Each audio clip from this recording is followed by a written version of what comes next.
He spent his whole life chasing the peak of martial arts, but he never quite reached that final summit. To change his fate, he bet everything on a legend and dragged his broken body to a forbidden sanctuary. Deep inside, guarded by a divine dragon, grew a golden fruit said to grant immortality. Covered in blood, he looks up at the tree in disbelief the legends were actually true. He stands before the glowing tree, finally reaching the end of his journey. The legendary fruit of immortality is right there for the taking. He takes a seat on the dead dragon's head, finally claiming his prize. With this, Gilphus believes he'll have all the time in the world to reach the peak. He doesn't waste a second and takes a huge bite out of the golden fruit. That was Gilphas Eldragon, the man known as the strongest in the world. Decades pass, and things haven't exactly gone as planned. The legendary warrior is now an old man on his deathbed, surrounded by his grieving family. His eldest son, Gilliam, can't hide his sorrow as he watches his father fade away. Gilphus tells him to stop making such a pathetic face, it's just his time to go. Gilliam holds his hand, worried about how empty their home will be without him. Looking back, Gilphus realizes the legend of immortality was just a story, but at least he had a full life with a family. He smiles at his children, telling them he has no regrets. He closes his eyes, ready to let go of everything.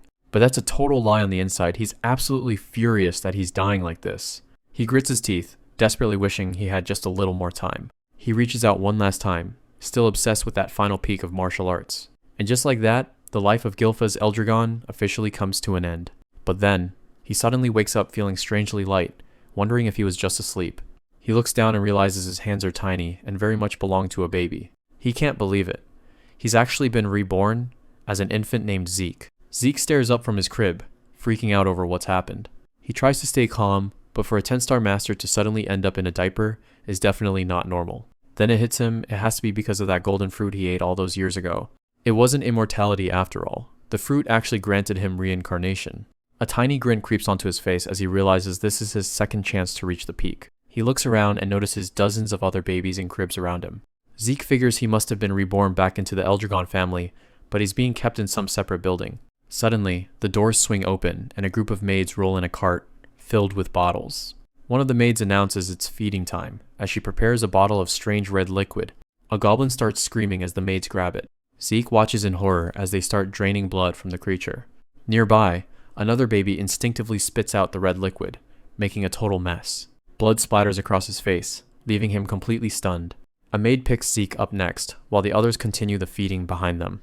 He looks at the bottle and knows right away there's no way that stuff is milk. The liquid is packed with magic power, and he's shocked they'd feed something this dangerous to infants. As the bottle reaches his mouth, his tiny body reacts on pure instinct. He's in a panic, suddenly remembering that he's in the body of a helpless infant. As he realizes the red liquid is actually ancient dragon's blood, he wonders if everyone here has completely lost their minds. He knows he has to spit it out immediately, even if he's already swallowed a little bit. All the other babies are already coughing it up, and he needs to do the same before his body literally explodes from the mana. But then a thought crosses his mind. Is spitting it out really the right choice? His eyes widen as he realizes this is actually the golden opportunity he's been waiting for. If he can manage to absorb all this magic power, he might actually surpass who he was in his past life. This is his chance to finally reach the true peak of martial arts. Instead of rejecting it, he decides he's going to use every single drop of that power. He stops struggling and starts drinking the dragon's blood as fast as he can. With blood dripping from his mouth, he stares ahead with a terrifying look. They definitely shouldn't have underestimated Gilruadoras. An Eldragon maid feeds baby Zeke, noticing how strangely calm he is during the procedure. Zeke isn't just drinking. He's focused on absorbing every bit of the ancient dragon's power to reach a level he never could in his past life. The dragon's essence flows into him as he takes it all in without a single cry. Covered in the blood of the experiment, Zeke manages to pull through. It seems he wasn't the only survivor. The other infants in the nursery made it as well. The exhaustion finally hits, and he drifts off to sleep. Fast forward 7 years, and Zeke hasn't wasted a single day. He spends his time doing insane physical feats, like balancing a massive boulder on his feet during a one-handed handstand. Looking at his progress, he's pretty satisfied with how this new body is turning out. He understands that the source of true power exists within all living things. The dragon blood he drank as a baby was packed with an immense amount of it. It gave him and the other survivors a physical foundation far beyond any normal human. But even Zeke is surprised by the way his body has transformed. Despite all his efforts, he's only managed to reach the 1-star rank. He expected to be at least a 4-star by now, and stares at his hands in frustration. In this world, a star represents the ultimate compression of one's source power. In his previous life as Gilphas Eldragon, He was the only person in history to ever reach 10 stars. 7 years have passed since he was reborn as an illegitimate child of the current family head. His mother is gone, and his father has never even bothered to show his face. Zeke wonders what kind of parent would just abandon their kid like this. He reflects on how much the world has changed in the millennium since he died. Now it's all about the strong devouring the weak. The dragon's trial was the ritual he went through as an infant. The survivors were supposed to be trained as elite warriors, but something feels off. He looks at the maid, hoping for some answers. In 7 whole years, not a single instructor has ever come to check on him. He calls out the maid, asking why he's being denied combat training when he passed the trial. He tries to get any information about the other children or the main family, but she keeps her mouth shut. Her refusal to give a straight answer is starting to get on his nerves. She just stands there with that same blank expression, repeating the same lines.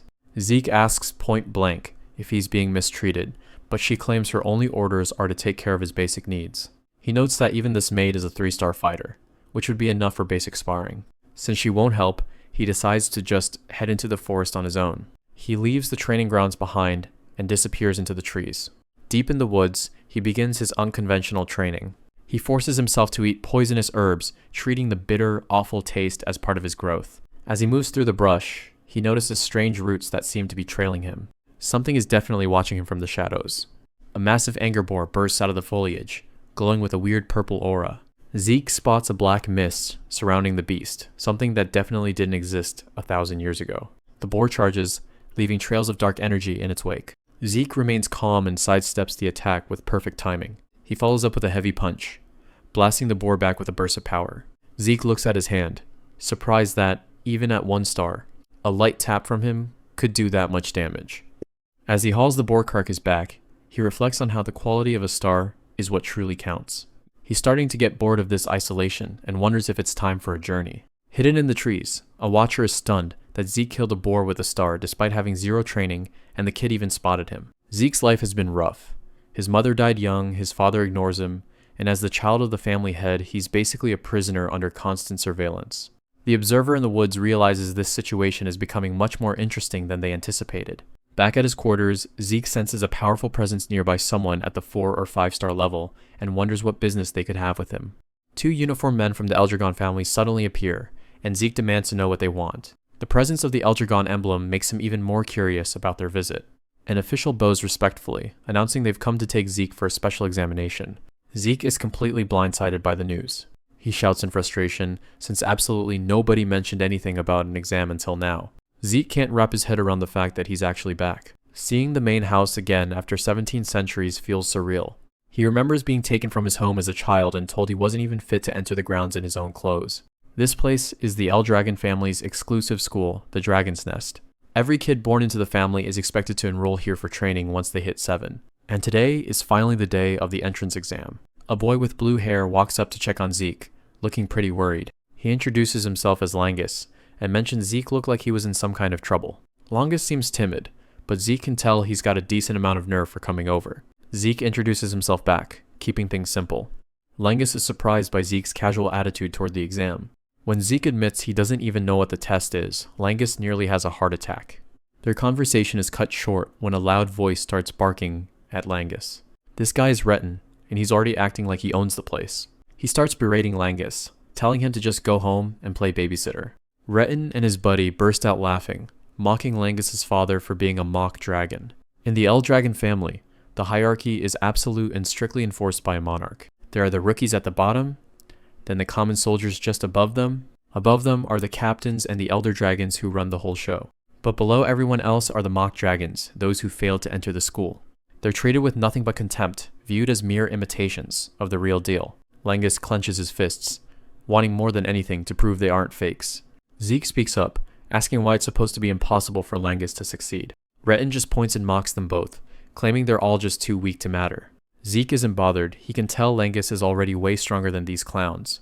Retin loses it, screaming at Zeke for the insult. Before things can get physical, the instructors call for everyone's attention. An adult dragon examiner steps forward to announce that the entrance exam is finally starting.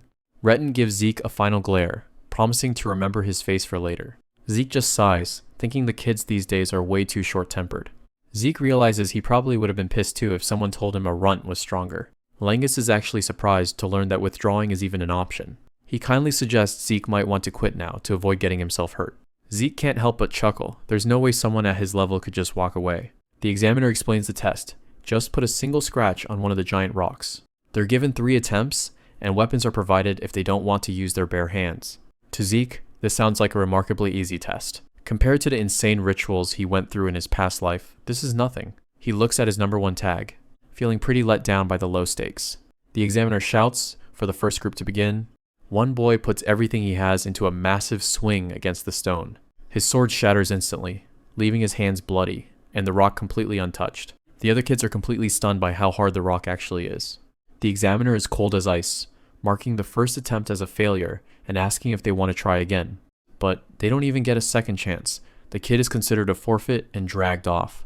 The line keeps moving, and the next call starts sounding more like a death sentence. Rangas is shaking like a leaf, and Zeke's starting to wonder if the kid is actually going to make it. It's revealed these are regeneration stones that can fix any scratch in seconds. Zeke thinks the substance is a bit much, but Rangas explains the trick is in circulating ether. Zeke realizes this isn't about how good you are at fighting, but how well you control your power. He gets a thoughtful look, analyzing the situation differently now. Looking around, it's clear only a handful of kids have what it takes to pass. The numbers keep dropping, and the arena is filling up with kids who couldn't cut it. Disqualification after disqualification. This exam is basically a meat grinder for the unprepared. Finally, Zeke's number is called, and Rangas is still begging him to just walk away while he can. Zeke just heads for the center of the arena, telling his new friend not to worry.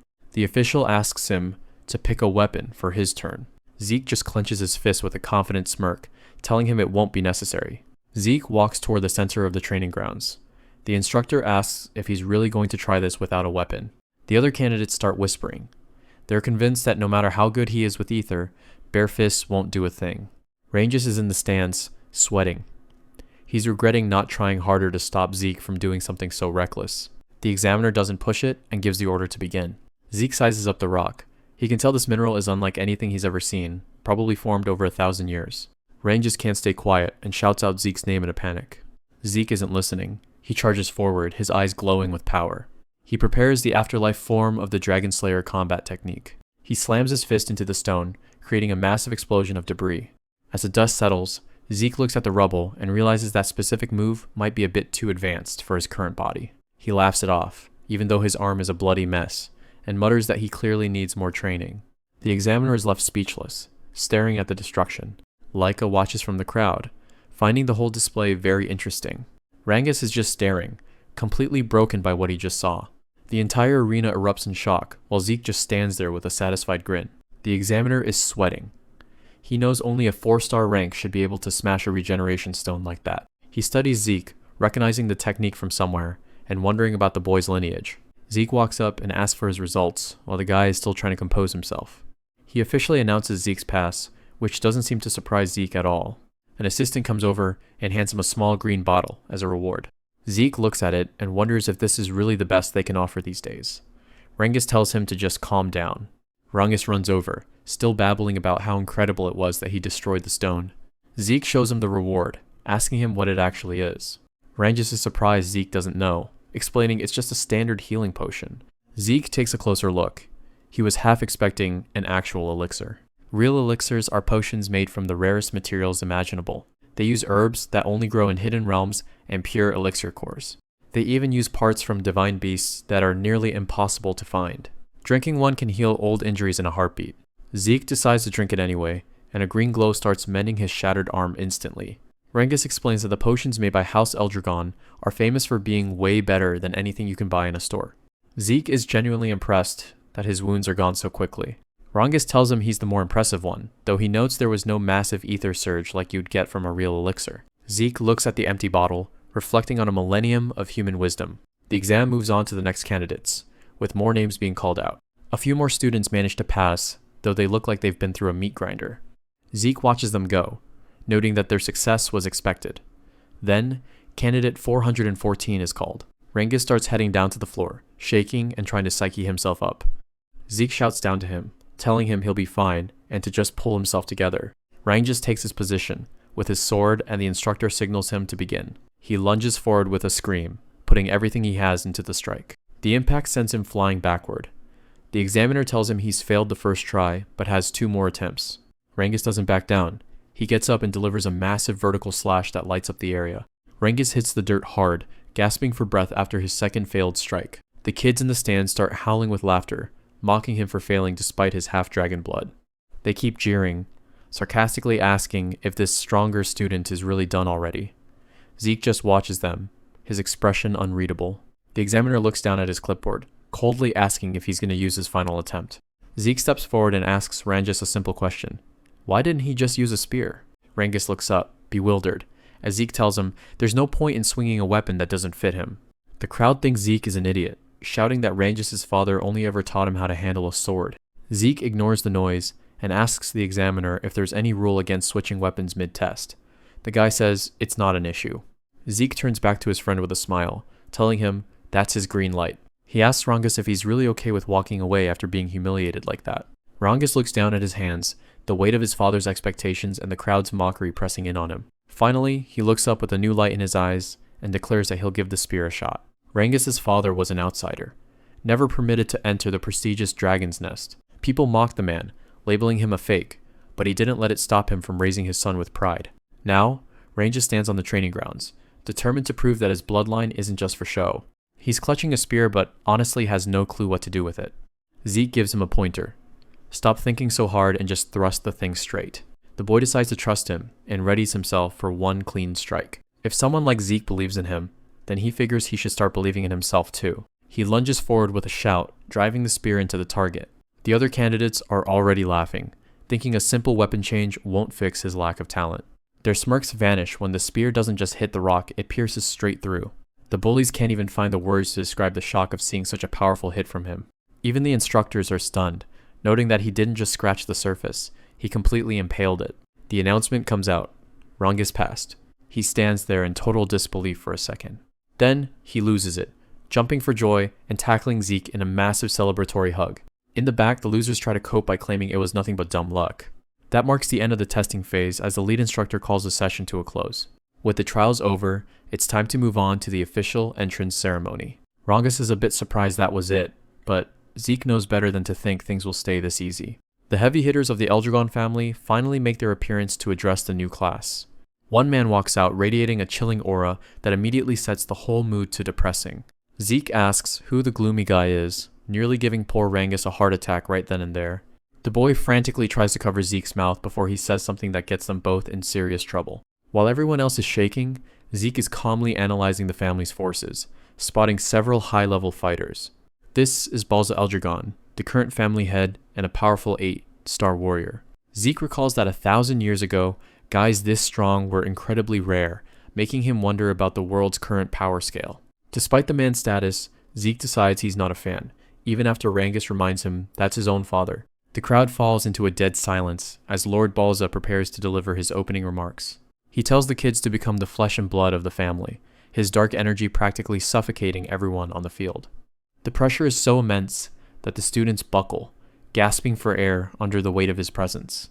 Zeke just stares him down, sensing a deep-seated hatred in the man that he finds absolutely repulsive. An instructor tries to lighten the mood with a loud, fake laugh, praising the head's supposedly gracious words. He shouts for the young ones to strive for greatness as the crushing aura finally lets up. Next on the list are the dormitory assignments for all the new students. Rangas explains that the Dragon's Nest is split into 4 main dorms based on the cardinal directions. Everyone gets funneled into the north, south, east, or west buildings to start their new lives.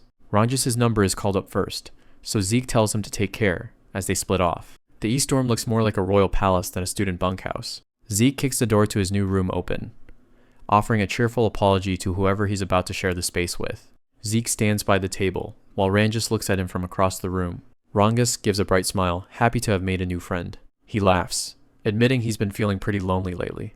Rangas reminds Zeke they need to crash early since training kicks off first thing tomorrow. He mentions he was actually planning on ditching this place and going on a journey, but seeing things like that healing potion during the exam changed his mind. Zeke relaxes on his bed, thinking that staying with the family for a while might be a good way to see how much the world has changed. A full month passes by at the academy. The training is brutal, leaving most of the kids shaking as they struggle with heavy weights. The instructor screams at them to master the dragon's breath, a technique created by the family's 15th head. Some students are natural, like Laika, who already has ether practically overflowing from her body. Then, the instructor spots Zeke, and his expression changes. Zeke is effortlessly holding a massive boulder over his head with one hand, while the instructor wonders how he knows so much without a teacher. Zeke realizes the technique they're teaching is just a simplified version of his own Dragon King's breath. He reflects on how breathing techniques are just tools to pull ether from the air and move it through the body. It boosts ether levels, but the effectiveness all comes down to the user's own skill and creativity. The Academy's version is easy to learn, but Zeke finds it useless because you have to stand perfectly still to use it. His original Dragon King's breath is the only one that works while moving, though almost no one could master it. He simplified it 1,000 years ago to help the clan grow stronger, but he never expected it to survive this long. He's actually excited to see how other martial arts might have evolved over the centuries. Later, the students gather in the mess hall for a much-needed meal. Zeke digs into his food without a care in the world. He notices Rangas looks absolutely wiped out and asks him what's wrong. Rangas is slumped over, wondering how Zeke still has this much energy after that workout. Zeke just tells him he's weak and needs to eat more to keep up. Suddenly, Laika walks up to their table, looking pretty impressed with him. Zeke has no clue who she is, while Rangas nearly chokes on his drink in shock. Rangas frantically whispers that she's the head's daughter, but Zeke is completely unfazed. The poor kid is terrified they'll get in trouble just for talking to her. Laika confirms she knows he's the head's illegitimate son, her status as a candidate for the next head clearly stated. Zeke doesn't bother lying about it since it wouldn't change anything anyway. She demands to know how he's so strong he could smash a regeneration stone with his bare hands. When he says it's just because he's him, she gives a wide, sharp-toothed grin. She bursts out laughing and invites him to join her side. She offers to be his backer if he becomes her subordinate, assuming an illegitimate child like him is desperate for allies. She wants him to use that power to help her secure the position of the next head of the family. Zeke gives her a flat no thanks and goes right back to his lunch. He looks her dead in the eye and asks if she's really that obsessed with taking the head's spot. He can tell she's almost a 2-star and can project ether, which is actually impressive for her age. Zeke makes it clear he doesn't give a damn about family politics or the head's position. Laika slams the table in frustration, unable to believe he's turning her down. With a terrifying golden aura flaring up behind him, Zeke lets her know he's not about to serve anyone. Zeke looks her dead in the eye and tells her straight up that he's the strongest. Laika is frozen in place, her heart racing as she realizes she's actually intimidated by this guy. Rangas desperately tries to play peacemaker and get everyone to calm down, while Zeke just keeps eating his lunch. Laika isn't having it, screaming that she'll keep trying until she wins and demanding a fight right now. Word spreads fast through the halls that one of the head candidates is about to throw down at the training grounds. A crowd gathers as Zeke and Laika take their positions for an official duel. Rangas is still freaking out, asking if this is really a good idea, considering who she is. He points out that Zeke is technically the head's son, but Zeke is more confused about why his friend is suddenly acting so stiff. Rangas explains that Laika is a total prodigy who mastered the Typhona family's lightning sword arts when she was only 7. Zeke just shrugs it off, admitting he didn't know anything about her besides her being the head's daughter. He actually starts laughing, thinking that being in the dark just makes the whole thing a lot more exciting. Rangas is practically in tears, begging Lord Zeke to reconsider, though the sudden formal title just confuses the guy. Zeke looks over at his opponent and sees that she's clearly not playing around anymore. Laika draws her massive blade, telling them to cut the chatter and asking if he's finally ready to lose. Rangas runs off, yelling at Zeke to be careful as things heat up. Zeke just watches him go, wondering why everyone's so worried about him. Laika stands her ground, declaring that she'll be the one to claim the head seat and make Zeke serve her. Zeke is honestly just confused about why she's so hell-bent on fighting him. Laika mocks his ignorance, asking if he's clueless because of his illegitimate status. She explains that there are 5 heirs competing for the top spot, and all of them but him have royal blood. The 4 great houses are all ready to fight for control of the family's future.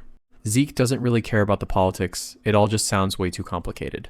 Laika draws her sword, determined to secure her place as a candidate right now. She lunges forward with a massive swing, aiming to end this quickly.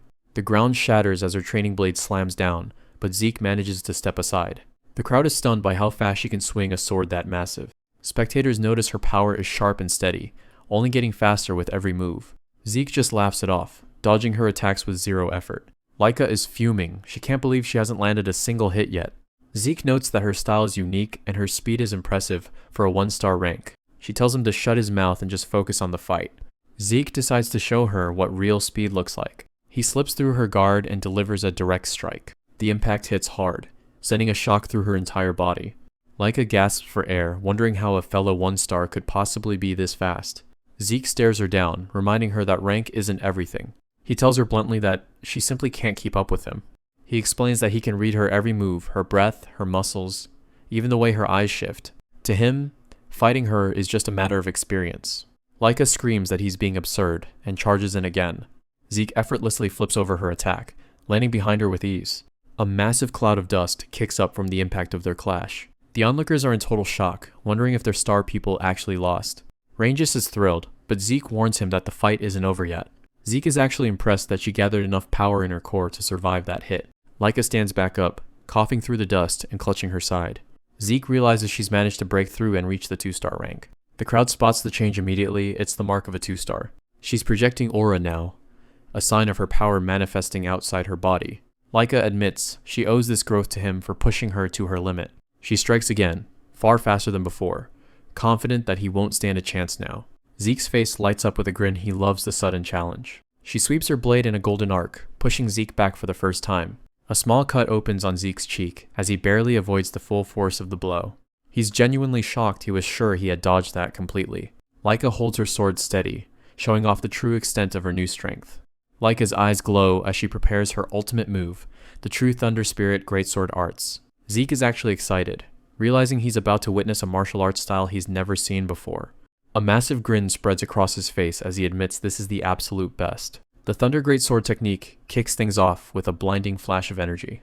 Zeke jumps through the sparks, trying to process what he's even looking at. He gets a close look at the energy, and realizes wielding actual lightning is just insane. Laika doesn't hold back, using her Divine Grid move to trap him in a cage of electricity. Zeke struggles to keep his footing, thinking that dealing with this power in his current state is going to be rough. He starts wondering if the gap between their star ranks really makes this much of a difference in a fight. Rangas watches from the sidelines, looking completely stressed out as Zeke gets cornered. The moment Laika reached 2-star rank, her Thunder Spirit techniques just completely exploded in power. She was fast before, but now she's moving on a whole different level. Zeke's actually enjoying this, thinking about how lightning manipulation like this didn't even exist back in his day. He could have countered, but he's too curious about this new energy to stop it now. Laika sees a smile and thinks he's just being a smug jerk, so she decides to turn up the heat. She lunges forward, determined to knock that grin right off his face. She drops a massive thunderclap strike right on top of him. To Zeke, she looks like a literal human lightning bolt coming down for the kill. The entire area explodes in a massive cloud of dust and debris. Rangas loses it, screaming Zeke's name as the smoke settles over the training ground. Another huge flash of electricity rips through the air. Rangas tries to rush out and stop her, but Laika isn't having it. She tells him that stopping now would be a total insult to Zeke. She raises her blade again, ready to end this with every last bit of her strength. She calls out her first secret art, Heavenly Thunder. A massive pillar of lightning slams down right on top of Zeke. Zeke is left lying in a smoking crater, looking like he's finally been defeated. Laika's sword stands stuck in the cracked earth as the dust finally settles. She calls the match, assuming she's definitely won this one. But then, a burst of yellow light starts glowing from the center of the crater. Laika spins around in shock, demanding to know how he's using her own element. Zeke stands up, his clothes in shreds, but his body surging with sparks. He's just as surprised as she is, admitting he has no clue what's going on either. He just laughs and shows off his new powers, proving he can play with lightning now too. He explains that while he was taking those hits, he was secretly using his Dragon King's breath. It turns out her lightning energy reacted to his technique while it was active. Before he knew it, electricity just started building up inside his own body. Laika realizes his body must be some kind of rare anomaly to be able to absorb energy like that. And thanks to that reaction, Zeke has officially leveled up to a 2-star warrior himself. They go right back at it, clashing again with high-speed strikes. Zeke's moving like a blur now, dodging her attacks with zero effort. He thinks he's going to get the hang of this new power pretty quickly. Rangas watches in awe, realizing he's witnessing a battle between two legitimate heirs. He can see that even Laika's fastest lightning slashes can't reach Zeke anymore. Laika's getting frustrated now, asking Zeke if he's just mocking her. Zeke looks her right in the eye and admits he actually sees her as a real threat. He decides it's been a while, so he's going to try inventing a brand new technique right there in the middle of their fight. He gets himself ready, looking way too excited about making up a move on the fly. Laika is completely stunned, her sword still crackling with lightning as she tries to process what he just said. She starts spiraling, wondering if he was trained in secret arts or if he's just a genius who can create techniques in seconds. Before she can react, Zeke is already on her, his entire body glowing with intense golden light. He unleashes a new dragon-slaying art called Tempest of Thunder, slamming into her with the force of a storm. The dust settles, leaving Laika slumped on the ground with smoke rising from her uniform. Zeke stands over her with a grin, telling her that was honestly a fascinating fight. Laika is left trembling on the ground, unable to believe that she actually lost to him. She's devastated, reminding herself that her goal is to become the next head of the family no matter what. She thinks about her brothers and the title she has to claim, knowing she absolutely can't afford to lose like this. Zeke starts walking away, sounding genuinely happy about the joy of learning new things. He stops and holds a hand out to her, asking if this won't be the last time they fight. Laika can't help but blush as he calls out her name, promising they'll have a rematch soon. Zeke and Laika wrap up their spar. She's beat, but she's already down for another round whenever he is. She takes his hand, admitting that she was completely outclassed this time. A few hours later, deep inside a fissure, a swarm of monsters begins to crawl out from the darkness. Vanille Fafnerold Eldragon steps forward, unleashing a massive aura that looks like a dragon's shadow. He doesn't even break a sweat, using the first form of his dragon combat arts to wipe out the entire swarm. The guy walks through his own soldiers, like they're just part of the scenery. Alan approaches him with a report, catching him just as he's cooling down. She lets him know that Laika has officially moved up to the 2-star rank. Vanille barely reacts, asking her why that should even matter to him. Alan keeps going, mentioning that hitting 2-star at her age is a huge deal and she could easily hit 5-star by graduation. He shuts her down, saying talent is useless if you don't know how to wield it. If she's just wasting his time, she can leave. But then, Alan drops the real news. Laika was actually defeated. That gets his attention. He asks if she was fighting some upperclassman. Alan reveals it was actually Zeke, who's the exact same age as her. Vanille stops in his tracks.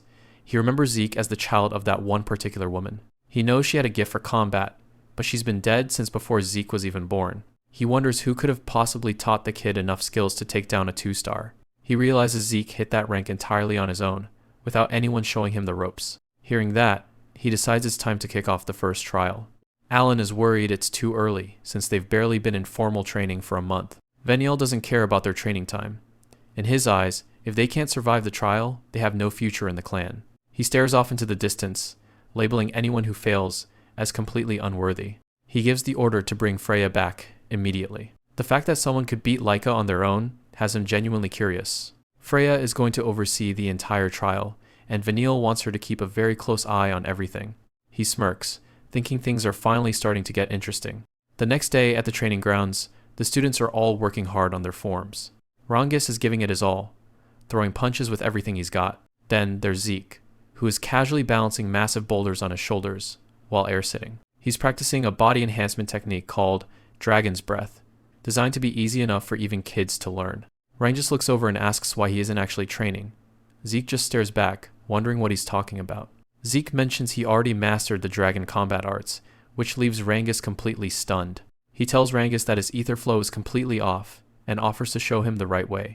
Zeke has him turn around so he can fix the problem manually. With a single touch, Zeke sends a surge of energy through Rangas, making his skin glow. He explains that this is how you're supposed to channel the route. Rangas is so grateful he can barely find the words. Rangas can't believe he really mastered it that fast. Zeke asks if he actually doubted him for a second.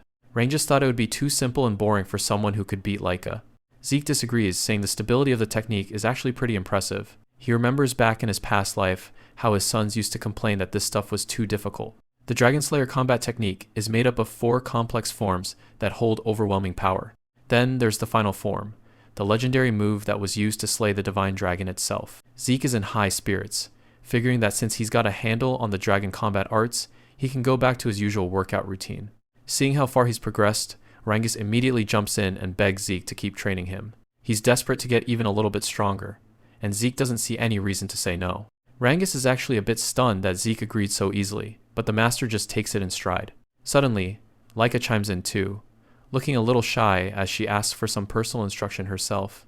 Rangas is floored that even someone as talented as Lady Laika wants help, but she's serious about it. She admits that her pride was completely crushed after their last encounter. Her goal is to get powerful enough to surpass her brothers, and maybe even one day, Zeke himself. Zeke goes quiet for a second, weighing her ambition while the two of them wait for his final word. Laika is still wrapping her head around things.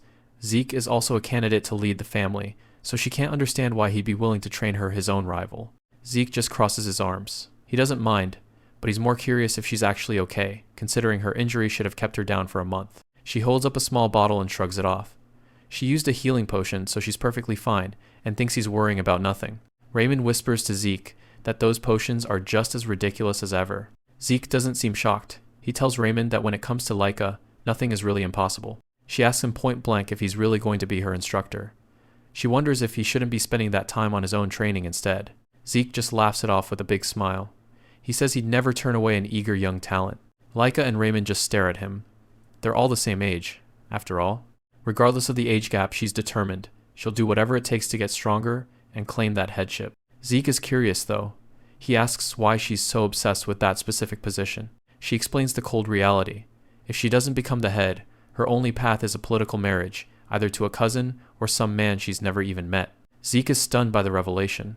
Laika explains that their bloodline is seen as too valuable. In the eyes of the great houses, they're just tools to be used however the family sees fit. Raymond looks sickened by the blatant greed of it all. This sends Zeke into a rage. He screams that he'll personally crush any custom that treats people like breeding stock. A loud voice suddenly commands their attention as officials approach the training ground. The lead instructor announces that a new teacher has arrived to guide them despite her incredibly busy schedule. A tall woman with long red hair steps forward, singling out Laika immediately. In a blur of speed, she's suddenly standing right in front of them. The kids scramble back in shock. She gives them a wink, impressed by their reflexes and the sharp aura they're giving off. The kids are spooked. They didn't sense her approach at all. The other instructors are full of praise, calling her movement exceptionally quick. She introduces herself as Freya Winkick, a 6-star member of the elite Black Dragon Corps. She turns her focus to Zeke, acknowledging his presence. Freya is a bit surprised that Zeke isn't intimidated. He just tells her there's nothing to be surprised about. Zeke's eyes glow as he analyzes her. He's found her skills quite intriguing. He notes her concealment is top tier, but it's her unique martial arts that really catch his interest. He watches the flow of energy through her legs, a complex pattern that makes her movement completely silent. Freya announces she'll be their instructor starting today. The lead instructor tells them to pay close attention, emphasizing how lucky they are to be taught by a 6-star pro. The students are nervous, wondering why someone of her caliber would bother teaching them. She confirms she'll teach them, but with one major condition. She'll only take them on if they can pass her specific test. She pulls out a crystal orb and explains the task. Spend 1 month on Poison Dragon Mountain. Raymond looks like he's about to faint at the name. Zeke, however, is just surprised to hear of the place again after so long. The mountain is notorious for its lethal environment, crawling with venomous beasts and toxic plants. Just a single scratch from a weed there is enough to kill an ordinary person instantly. Zeke remembers training there in his past life. He wonders if this is a bit too hardcore for kids their age. She lays out the rule. If that crystal orb breaks or goes missing during the month, they're disqualified on the spot. One of the kids asks what happens if they fail, and Freya bluntly tells them they'll be expelled. She explains they can manage the toxicity by controlling their breath, and as long as the orb is safe, they'll survive. Laika isn't convinced. She points out that the real problem isn't just the poison, it's the monsters lurking there. Freya bluntly tells them that if they want to survive, they better be ready to kill their enemies, otherwise they won't even find a scrap of food. She tells them not to panic just yet. They still have 5 full days of preparation before the actual test begins.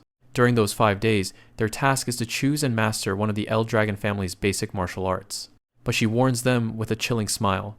If they can't master it in 5 days, she won't be responsible for whatever happens to them.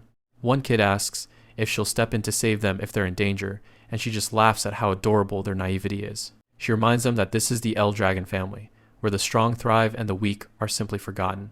Her philosophy is simple. The weak perish, so if they can't even clear a basic test, they can just enjoy an eternal nap in a bed of poison. Zeke stares at her, wondering when the family he built in his past life became so cold and heartless. Freya claps her hands, ending the lecture and telling everyone it's time to come up and pick the weapon manual they want. The students are overwhelmed, staring at the books like their lives depend on making the right choice, which they probably do. Rangas is completely lost, so Zeke steps in and tells him to stick with the spear, since he's already familiar with it. Laika reaches for the greatsword basics, but Zeke immediately stops her. He points to a different manual, telling her that this is the one she actually needs to pick. She's surprised he's suggesting the axe, but he explains it'll cover the weaknesses she's currently showing. She decides to trust his judgment and agrees to go with the axe manual. Freya sees that everyone has finished their selection and gives them one final order: train like their lives depend on it. She makes it very clear that if they don't take this seriously, they're going to end up dead. The look on her face leaves the entire group frozen in absolute terror. Just as she's walking away, she remembers one more tiny detail about the test. She reveals that inner building senior students will also be out there, hunting them down to steal their crystal orbs. She gives them a playful wave and wishes them good luck, knowing full well the seniors will be coming at them with everything they've got. Raymond is losing it. Fighting monsters and poison was bad enough, but now they have to survive a hunt by upperclassmen too. Laika is worried too. Those seniors are all 2, star or higher, and even she'd struggle if they came at her in a group.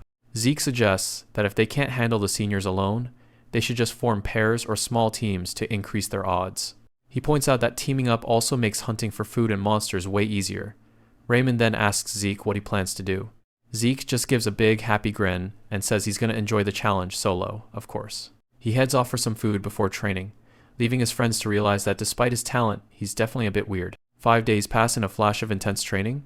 The students stand at the edge of a massive, shadowed forest, looking far more focused and ready than before. Freya looks at the group one last time and officially gives the order for the test to begin. Rangas is feeling the pressure. The exam is finally here. He wonders if it's really okay for a commoner like him to be on a team with a noble like Laika. Without a house crest, he's starting to second-guess himself. Celine and Raymond walk up to join the group. Celine is just as starstruck about the team-up as Rangas was. Raymond keeps a poker face, but he's ready to move. Laika tells them to knock it off. Status doesn't matter to her. She chose them for their strength. That's exactly what Rangas needed to hear to get fired up. Laika turns to Zeke and asks if he's really going into this solo.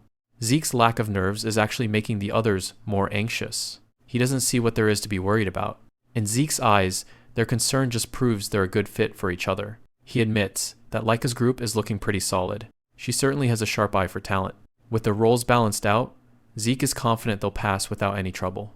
The instructor arrives to address the gathered students. She notes that some of them are still pretty green when it comes to their weapons. The challenge is simple. Survive a month in the mountains while protecting a glowing orb. As long as you're holding one at the end, you pass. Since all the orbs are identical, there's a catch. The students quickly realize they can just steal orbs from each other. It's not just their peers. Upperclassmen will be hunting them for those orbs too. The seniors are already picking out the weak ones as easy targets. That's the end of the explanation. The exam officially starts, and the kids bolt into the forest. Laika tells Zeke to make sure he comes back in one piece. The instructor notices Zeke lagging behind and checks in on him. She asks if he's finally calmed his nerves now that the others have left. Zeke just smiles. He wasn't nervous to begin with. One of the guards thinks this test might be a bit extreme for new students. The instructor tells him to relax. It's under control. She explains that the monsters in the area aren't strong enough to stop kids working in groups. The guard takes her word for it, though he still looks unsure. But she's got a much bigger surprise planned for later. She plays dumb when the guard asks for clarification. Time's up. The upperclassmen are unleashed to start the hunt. She's eager to see who makes it out alive. Deep in the woods, an older student spots his first prey through the bushes. It's Zeke, walking through the forest like he's on a casual stroll. The guy thinks he's found the easiest orb of the day. An arrow flies straight for the back of Zeke's head. Without even looking back, Zeke reaches up and catches the projectile midair. Zeke breaks into a grin, holding the arrow he just snatched out of the air. He's actually been waiting for them to make their move. The seniors are completely stunned. This kid isn't scared at all. If anything, he looks excited. Before they can even process what's happening, Zeke lunges straight toward the group. He's clearly having the time of his life, daring them to come and play. Celine's on the move, but a giant tree frog is lunging at her from the foliage. She reacts instantly, driving her blade through the creature's head in a burst of light. But before she can breathe, another one of the beasts drops from a tree right behind her. Raymond steps in, his heavy shield catching the frog's tongue and slamming it back. He doesn't just block, he uses the momentum to crush the monster into the dirt. The group regroups, Selene looking a bit winded, while Raymond stands ready. Nearby, Laika stands over a literal mountain of the slain frogs, her greatsword resting on her shoulder. She flashes a peace sign, reminding everyone she's a proud 2-star warrior now. A week into the test, and the progress is insane. Selene and Raymond have officially hit 1-star status. The two of them glow with their new rank, finally feeling like they've earned their place. Selene encourages Rangas, telling him his turn to level up is coming soon. Even without a star yet, Rangas managed to take down one of those tree frogs solo, which is no small feat. He remembers Zeke's training, how flawless his spearwork had become under that guidance. As the sun starts to set, Laika suggests they head back to base, but someone is already there waiting for them. A senior student steps out of the shadows, looking way too smug for his own good. He's here for their crystal orb, and he's clearly not asking nicely. He's a 1-star, and he thinks he's about to have an easy payday against some juniors. Laika isn't intimidated. She tells him to turn around and leave while he still can. The guy just smirks, revealing he didn't come alone. Suddenly, they're surrounded by a whole squad of upperclassmen. The lead senior lunges forward, telling them to just give up. Laika meets him head on, sparks flying as their blades collide. It's chaos. She orders the team to hold the line while she deals with the leader. Rangas finds himself cornered, his spear barely keeping the enemies at bay. They mock him, demanding the crystal while they hammer away at his defense. In the heat of the moment, he remembers a conversation with Zeke. He had asked his mentor how someone like him could ever beat a stronger opponent. Zeke's answer was blunt. If the gap was too big, the only option was to give up. But for 1 or 2 stars? Those are within reach. Zeke explained that most of these seniors aren't actually that much stronger than they are. The secret wasn't about raw power. It was about enduring waiting for that one split second where the enemy gets cocky. Unless they're fighting a freak of nature like Laika, a 2-star opponent is totally beatable. Rangas had been doubtful, his lack of confidence holding him back. Zeke told him to stop overthinking and just trust the process. Back in the present, Rangas focuses, watching the senior's erratic movements. He takes hit after hit, his spear parrying just enough to keep him alive. He grits his teeth, knowing he just needs to wait for that one opening. The senior leaps into the air, screaming for Rangas to go down. That's it. The senior left himself completely wide open. Rangas doesn't hesitate. He drives his spear straight through the gap, ending the fight in one clean strike. Rangas stands over his fallen foe, staring at his hands in disbelief. A bright light pulses from his uniform. He's finally earned his very first star. Nearby, the senior leader is getting absolutely slammed, screaming about the impossible gap in their strength. Laika realizes Zeke was right about training in axe techniques to add more weight to her sword strikes. Lightning surges around her as she closes in, telling her opponent his luck ended the moment he targeted them. She delivers a final thunderous blow that puts an end to the fight once and for all. Once the dust clears, the group checks in on each other, standing tall over the defeated upperclassmen. Rangas is absolutely beaming, the realization that he really did it finally sinking in. Celine and Raymond rush to congratulate him on his first star, and the young spearman is moved to tears. With her side finished, Laika looks off into the distance, wondering how Zeke is faring. Somewhere else in the woods, an upperclassman is having a complete breakdown, begging something to stay away. He's staring at Zeke, who stands calmly among a pile of defeated seniors, like some kind of monster. The seniors are scrambling through the woods, screaming for someone to save them. Zeke Eldragon stands in the center of the chaos, his eyes glowing as he mocks the fleeing students for losing their courage. They can't believe the tables have turned. The upperclassmen were supposed to be the hunters, but now they're the ones being hunted. Zeke towers over a fallen student, his eyes flashing red as he tells him to stop being pathetic and fight back. His gaze is cold and predatory, showing an intensity that shouldn't belong to a kid his age. The senior is completely broken, trembling in fear at the monster standing before him. Zeke just sighs at the sight. They were talking big at the start, but now they've completely lost their nerve. He glances toward the bushes, noticing a presence watching him from the shadows. One of the instructors is hunkered down in the brush, sweating as he wonders what Zeke actually is. The observer slips away from the pile of defeated students to go deliver his report. Back at the camp, Freya Wingkick listens as the instructors provide the latest updates. They report that while 30% of the 7-year-olds have already dropped out, the ones remaining are adapting quickly. Freya nods, then asks how the upperclassmen are doing. The instructor doesn't sugarcoat it. To put it bluntly, they're all running away. Freya is confused. There shouldn't be anything on the mountain strong enough to make them flee. The instructor reveals that Zeke is the one chasing them down. The boy is systematically hunting the seniors, and the instructors have never seen anything like it. Freya realizes he's gone beyond the level of a prodigy. He's a monster. He purposefully moved alone because he never saw himself as the prey. He was the hunter all along. She recalls Zeke's strange behavior earlier, and it all finally starts to make sense. The rest of the staff can only watch in silence as they process the realization. Nearby, a massive, chained-up cage is wheeled into position under Freya's supervision. The instructors are panicked, knowing the creature inside is a 3-star threat. Freya just laughs, claiming they've adjusted it to only target those who are 2-star rank or higher. She reassures them that the normal kids shouldn't be in any real danger. When questioned, she reveals the order to release this beast came straight from the head of the house. Inside the dark cage, a pair of red eyes glow. It's time to see if Zeke can handle a real monster. Freya gives the final command to release it at dawn. Over with Zeke's squad, Rangas stops as the ground begins to shake. Laika clenches her jaw, getting a bad feeling that the upperclassmen might be back. Rangas wonders if it's just a large monster, like an anger boar, but Laika isn't so sure. Suddenly, the forest is filled with the sound of snapping wood. Laika screams for everyone to move as a massive tree comes crashing down. Selene and Laika scramble back, looking up in horror at the giant that just appeared. A massive stone golem with glowing red eyes steps into the clearing, towering over the kids. Zeke Eldragon sits atop a pile of defeated monsters, looking completely bored with the lack of a challenge. He watches the instructors from a distance, realizing there's no one left in the area who can actually give him a decent fight. Suddenly, a strange presence catches his attention, something much stronger than the usual training fodders lurking nearby. Meanwhile, the red-haired instructor and her team are watching from the shadows, clearly orchestrating something behind the scenes.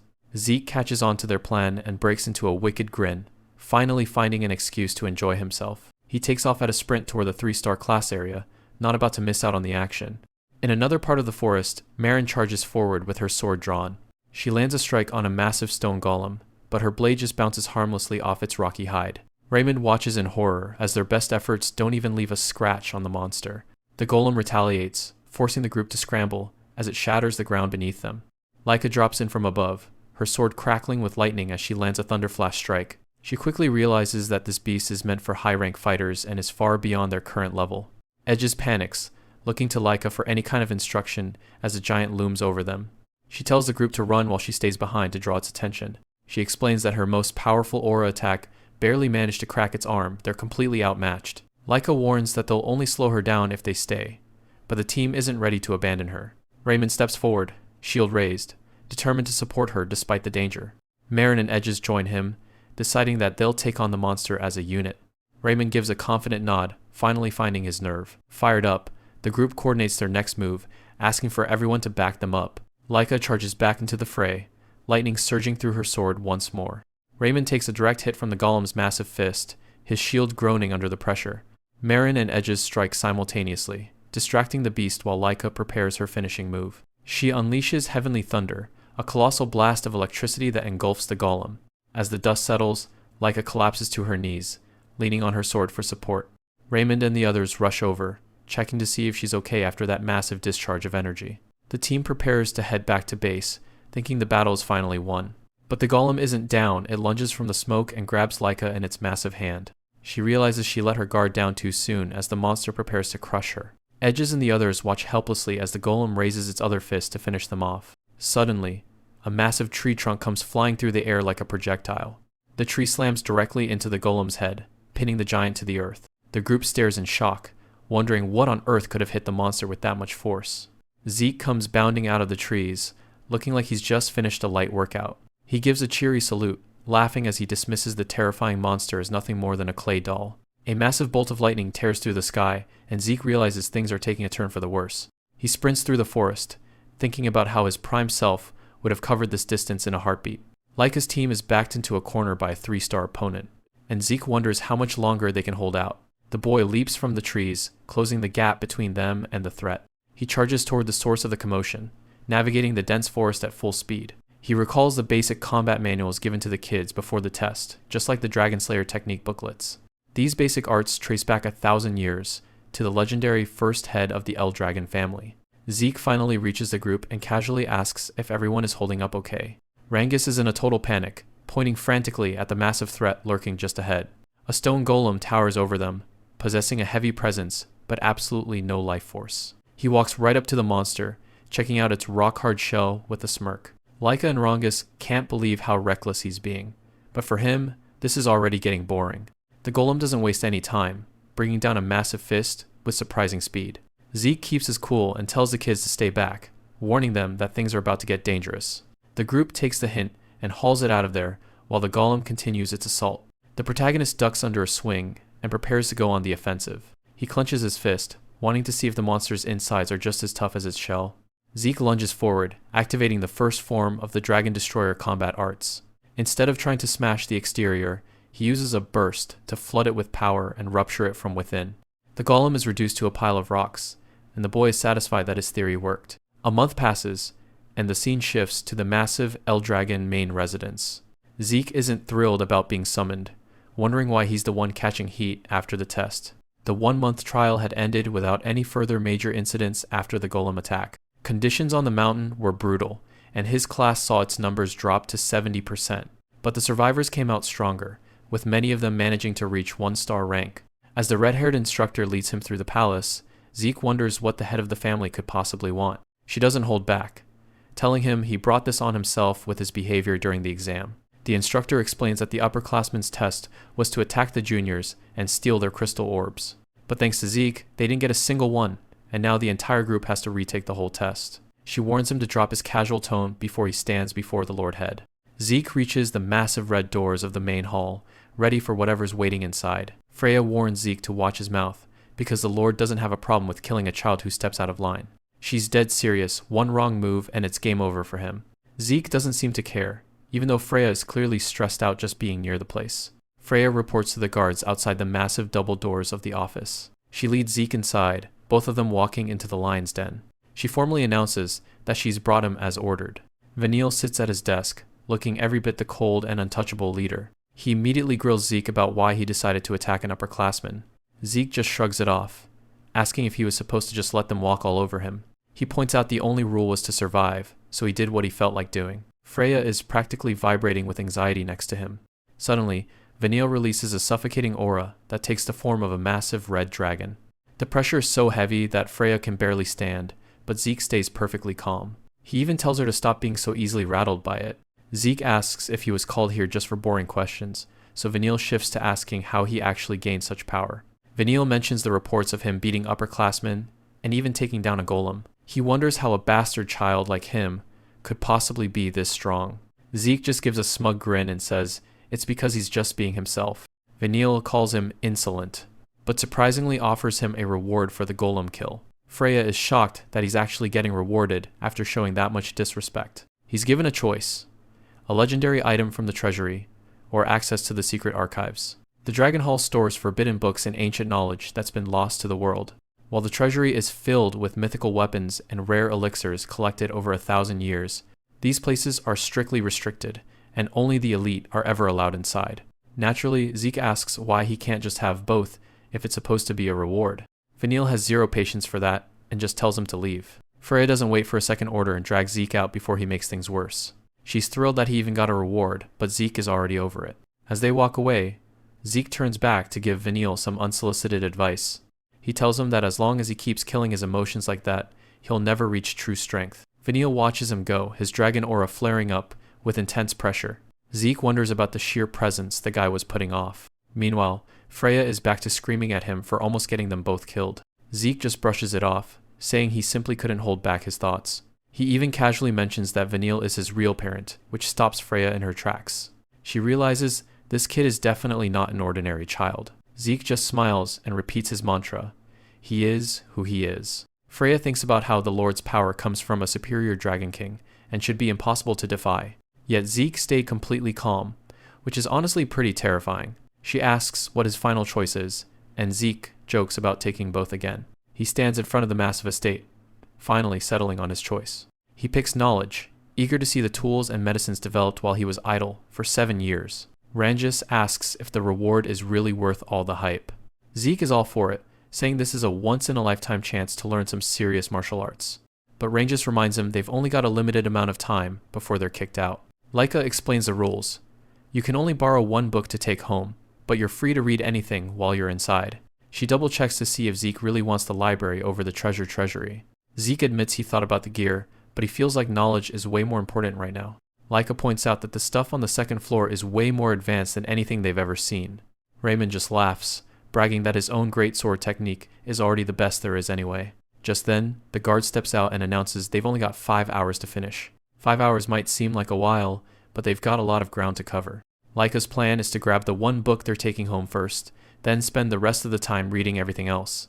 As the massive doors open, they're hit with the sight of a library that looks like it goes on forever. Celine is completely in awe as they finally set foot inside the legendary Dragon Hall. Zeke walks in alone, looking around the massive room and wondering if any of this ancient knowledge can actually still surprise him. Zeke Eldragon is losing it in the middle of the library. He's buried in a book, sweating buckets because there's just way too much new info to process. He collapses on the floor, stunned that a whole millennium has passed and his world is now linked to another one. 900 years ago, a dimensional rift called the Chaos Realm opened up. Monsters poured out, but the people fought back using a special primal energy. 4 legendary warriors married into the Eldragon house becoming the ancestors of the current great families.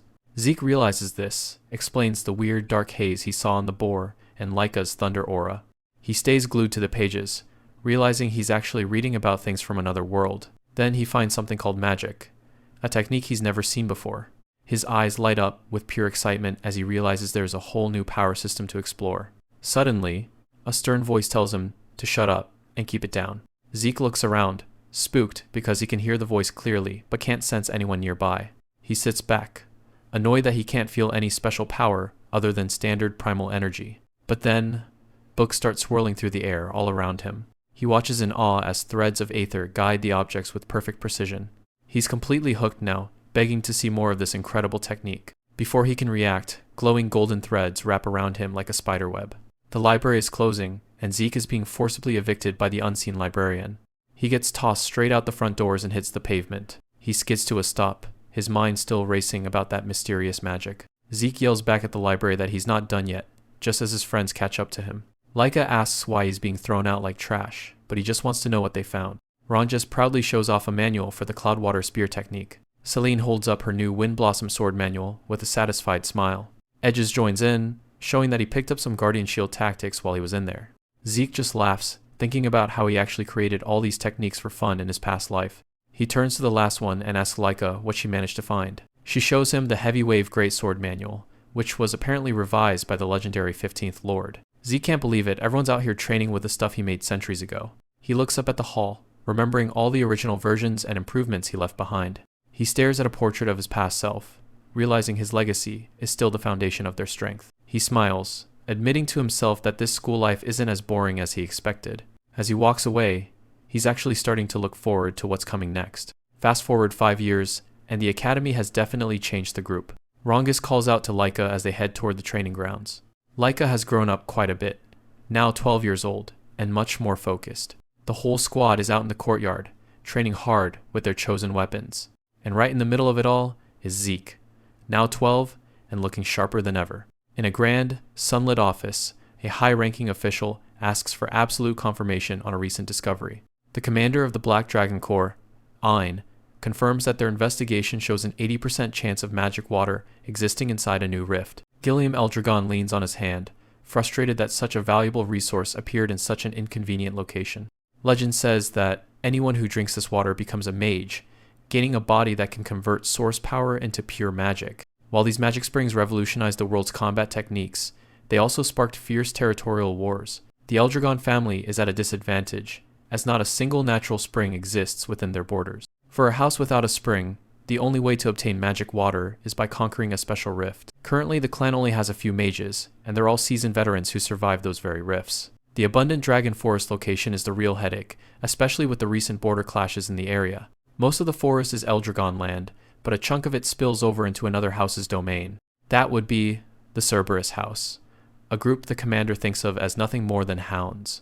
Even if the rift is in Eldragon territory, its sheer scale makes things complicated. The map shows the rift's magical zone bleeding into Cerberus territory, and Ain is certain they'll come swarming in. They need to prepare for a serious territorial dispute. Because it's a special rift, both sides will have limited moves, but they need to be ready. Gilliam decides they have to act before their rivals catch on to the situation. He orders the commander to notify every dragon's nest they're holding a selection trial to find the right people for the job. Laika watches the announcement unfold from the academy grounds, sensing the tension. Meanwhile, Zeke is busy training his team, having them unleash their best arts against him all at once. He stands in the center of the storm, blocking every strike with zero effort. A spear tip nearly grazes him, and Zeke just smiles, complimenting the attack. He tells Rangas he's tensing up too much, which is ruining the natural flow of the spear technique. He turns to Celine next, warning her that focusing only on speed means her power isn't carrying through. Raymond, however, gets a nod for doing a pretty good job. Zeke tells them they're still too defensive and need to get used to actually attacking. Laika watches from the side, thinking it's pure madness to take these attacks head-on without using any source power. Zeke ignores the chatter and orders them to go again, treating the whole thing as a serious lesson. He flexes, showing off how their bodies have become sturdy enough to handle the pressure even without magic. Laika just facepalms, wondering why the kids are so willing to keep running into Zeke's attacks. Celine and Raymond are exhausted, baffled by how they can have this much defense with just physical training. Laika tells them not to compare Zeke to humans the seniors used to call him the the monster prodigy for a reason. Zeke asks if she's there to join the training or if she actually has a reason for showing up. She skips the training offer and reveals that they'll be meeting kids from all the other nests very soon. The news catches Rangas completely by surprise. Celine asks if this is for the next exam, but Laika isn't sure of all the details yet. Zeke wonders where she even picks up info like that, and she says it's easy if you just watch the instructors. Zeke admits he never pays attention to rumors, prompting Laika to call him an embarrassing candidate for the head of the house. She tells him to be careful regardless. She mentions there's another next head candidate in the West Wing they need to look out for. Zeke just smiles, saying he's looking forward to it. A few days pass, and the students gather on the training grounds. Everyone has been gathered regardless of grade for the trial they talked about before. The red-haired instructor takes the stage, her presence immediately silencing the massive crowd as she tells everyone to shut their mouths. Once she has their full attention, she announces that the trial will officially kick off in 3 days. Laika and her teammates look on in shock as the instructor explains they'll be fighting the best students from every other dragon's nest. While Rangas looks like he's about to have a heart attack, Zeke just stands there with a confident smirk, clearly looking forward to the challenge. Vanille announces that in 3 days, the students will be facing off against the children from the other dragon nests. The news hits like a bombshell, as this kind of competition usually only happens at graduation. The sudden change has everyone on edge. Vanille won't give them the full story, but she promises a special mission for whoever manages to survive the match. Zeke is immediately intrigued. A mission high stakes enough to force a brawl between halls sounds right up his alley. The rules are simple. Each hall sends 7 fighters in a winner-stays-on format. The deadline is today. Vanille wants their list of 7, and the top-year students are already acting like it's a closed group. The seniors don't waste any time mocking the younger kids, dismissing them as useless before the conversation even starts. They clearly view anyone below their grade as a weakling who would only get in the way of a real fight. Rick makes it official, shouting that the 7 spots are reserved for the seniors and expecting no objections. Laika stands up and throws a wrench in his plan, loudly objecting to the seniors hogging all the slots.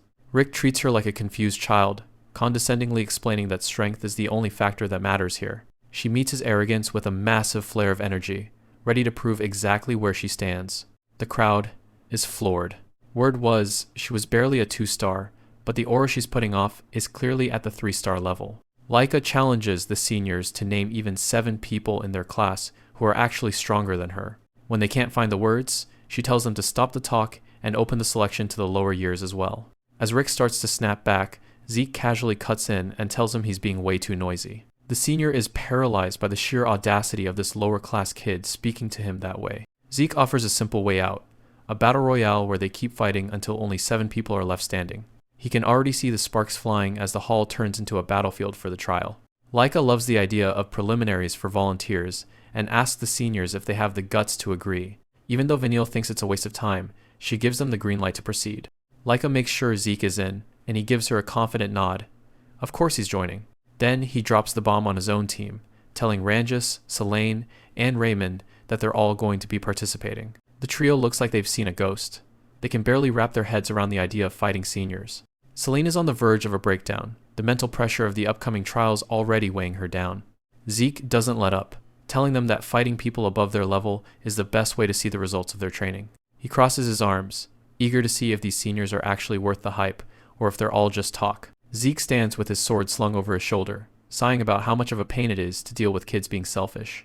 Raymond, Selene, and Rangas are sweating bullets as they watch the competition, feeling like they're completely outclassed. Zeke looks over at his terrified squad and asks what they're so worried about.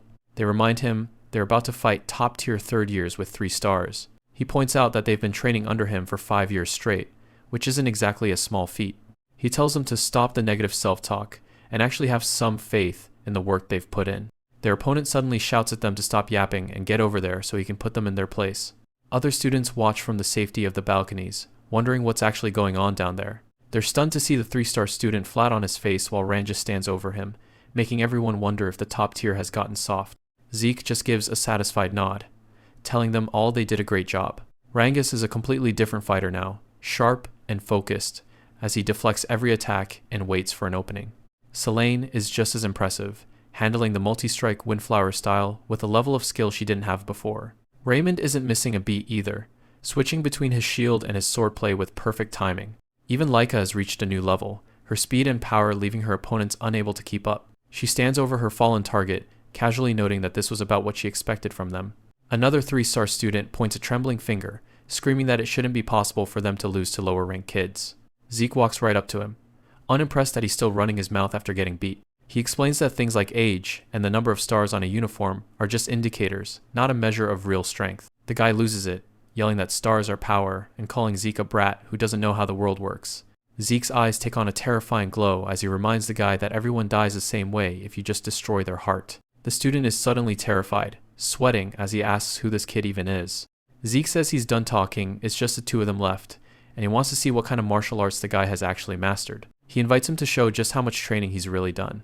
Screaming for Zeke not to underestimate him, the student charges in with a great strength fist technique. Zeke meets the attack head-on, delivering a hit that leaves the guy gasping for air. The impact sends the student flying across the dirt as the wind from the strike kicks up a massive cloud of dust. Zeke just turns around with a thumbs up and a big grin, telling his team they trained well. Laika gives him a look, pointing out that he said that before he even saw the guy hit the ground. Meanwhile, the West Wing training grounds are a mess of groaning students and broken weapons. Vanille Fafnerold Eldragon is casually sitting on top of one of his defeated opponents, calling them all useless. His aide, Alan, stands by as he announces that the selection process for this wing is officially over. Among the few still standing is Retin, who looks ready for whatever comes next. Vanille is intrigued, noticing that Retin is only a lower classman, but already has 3 stars. He tells Retin he likes people who can actually get things done, and offers to make him a subordinate. Retin immediately drops to one knee and bows, deeply honored to have been acknowledged by someone as powerful as Vanille. Vanille is convinced that as long as he's in charge, the West Wing is untouchable. He's already looking ahead, focusing on getting results in the upcoming special mission. Retin watches him with a smirk, sure that Vanille is the one who will eventually lead the entire family. He's practically gloating, thinking about how he's going to be a direct subordinate to the future head. Alan interrupts his thoughts, telling Vanille there's something he needs to hear. She whispers the news that Laika will be joining the team for the East Wing. Vanille's expression sours immediately as he rubs his head, calling her a meddlesome brat who's always in the way. He eventually just walks off with a shrug, saying it doesn't matter because his side is winning no matter what. He snaps his bladed fan open with a sharp click, determined to show his brothers that he's the one truly in control. Looking back with a cold, arrogant smirk, Vanille declares that the seat of the next family head is already his. The arena is overflowing with spectators from across the various halls. Rangas is completely overwhelmed by the sheer number of people gathered in one place. Laika notes that despite the crowd, many were already weeded out during the entrance exam. Rangas thinks about the pseudo-dragons who failed men like his own father. She tells him to be proud, since they were the ones chosen to represent the East Hall. Nearby, Zeke stays quiet while mentally measuring the combat strength of every student in the area. A student suddenly shouts out, in total admiration of Zeke's incredible power. The atmosphere around the group has clearly shifted after the previous events. 2 students from the upper-class selection squad rush toward them with excitement. The boy tells Zeke that his last fight completely changed the way they view the world. Despite their own low standing, they admit they have nothing but respect for true strength. Zeke admits that the sudden display of respect is a bit unexpected. He refocuses his attention, noting that almost every candidate present is a 3-star warrior. His eyes scan the crowd, looking for anyone who might have already pushed past that limit. Suddenly, a blonde woman pounces on Laika, wrapping her in a massive hug. Sandy asks if anyone has been bullying her cousin or giving her a hard time. The rest of the group is left confused until Laika introduces the newcomer. This is Sandy Tuporna, the daughter of a prestigious family head from the 4 great houses. Realizing they're in the presence of high nobility, the kids can't help but feel a chill. Sandy asks who these commoners are, and Laika happily calls them her friends. The noble lady isn't impressed by the idea of making friends with lower-ranked students. She openly questions if they have enough talent to actually stand by a future househead. Zeke speaks up, telling her that their true skill will only be clear once they fight. Sandy turns her cold gaze toward him and asks for his name. When she hears it, she realizes he's the rumored illegitimate child of the main bloodline. She remarks that she's surprised someone like him has even managed to survive this long. Laika tries to interject, but Sandy doesn't care about being rude to an illegitimate son. She mocks the low quality of the East Hall, noting that his companions aren't even 3-star class. Zeke warns her that looking down on others is a fast way to trip yourself up later. Infuriated by the talk, Sandy demands to know how he dares to speak back to her. He just shrugs it off, calling it a simple bit of advice. Before things can escalate, a tall student steps in and tells her to stop making a scene. Aegis Fanblade, the representative of the North Hall, makes his presence known. Sandy tells him to stay out of it, but he just points out the selection match is about to begin. A pillar of energy signals for every student to pay attention to the main stage. Teach Mentric, the captain of the Gold Dragon Order, appears to kick off the event. The instructor kicks things off by laying out the ground rules. Every battle in this selection match will be a straight-up one-on-one duel. Each hall brings 7 participants to the table, and the goal is simple. The first side to rack up 4 victories takes the whole thing. Once the predetermined order of fighters is set, that's it. There's no swapping people out later to try and counter the opposition. The officer warns them that their order of participation is a major part of their strategy, so they'd better think carefully before committing. He adds one last detail. Everyone selected for these matches is being handed a special mission with some massive stakes. This task is of huge importance to the Eldragon family, and anyone who pulls it off is making a major contribution to the clan's future. For these young warriors, that kind of contribution is a fast track toward the ultimate goal, the position of family head. It's time to decide the matchups, and each hall's representative has to step forward to draw a stone from the box. Vanille Fafnir Eldragon, the representative for West Hall, steps up first with that typical cold, arrogant look on his face. He pulls a stone from the box, looking completely bored by the process, as he holds it up for the official to see. The instructor dismisses him immediately, and Vanille turns back to his team without saying a word. Laika watches him walk away, her expression tightening as she recognizes the threat he represents. Zeke asks if she knows him, and she confirms he's the elite candidate for the next head she warned him about before. She points out that Vanille isn't just strong on his own. The entire West Hall is packed with elite warriors who mean business. Zeke just gives a relaxed smirk, acknowledging that while West Hall is dangerous, the other halls have clearly been training hard too. But one face in particular catches his eye, a student he hasn't seen in a long time. He remembers this guy as a standout during the entrance exam, reaching 3-star rank at an age that's pretty much unheard of. Zeke admits the kid must have trained like crazy to get that far so quickly. In the stands, some students are staring in absolute disbelief, wondering why a loser is standing with the representatives. They start pointing and shouting, mocking Rangas for being in a place where they think he doesn't belong. Rangas flinches at the insults, his confidence visibly crumbling as he stares down at the ground. Laika asks if he's okay, and he tries to stutter out that he's fine, even though his face says otherwise. The instructor moves the ceremony along, calling for the North Hall representative to step forward and draw. Next, it's the South Hall representative's turn to pull a stone and see who they'll be facing. Finally, they call for the East Hall representative, and Laika immediately points at Zeke as their pick. Zeke tries to dodge the responsibility, suggesting that the younger students should be the ones leading the charge for once. Laika isn't having any of it, reminding him they're the same age before basically shoving him toward the stage. Sandy is straight up offended, yelling about why they're sending an illegitimate child like Zeke instead of someone like Laika. Laika doesn't miss a beat, telling her sister that Zeke is going because he's simply the strongest one among them. Sandy is fuming, convinced that, at this rate, her sister is going to lose her claim to the position of family head. Laika just gives a confident little grin, totally unfazed by her sister's dramatic outburst. The officer tells representatives to pour their source power, their ether, into the stones they drew to reveal the pairings. As they channel their energy, the stones start glowing with different colors, deciding the fate of each hall.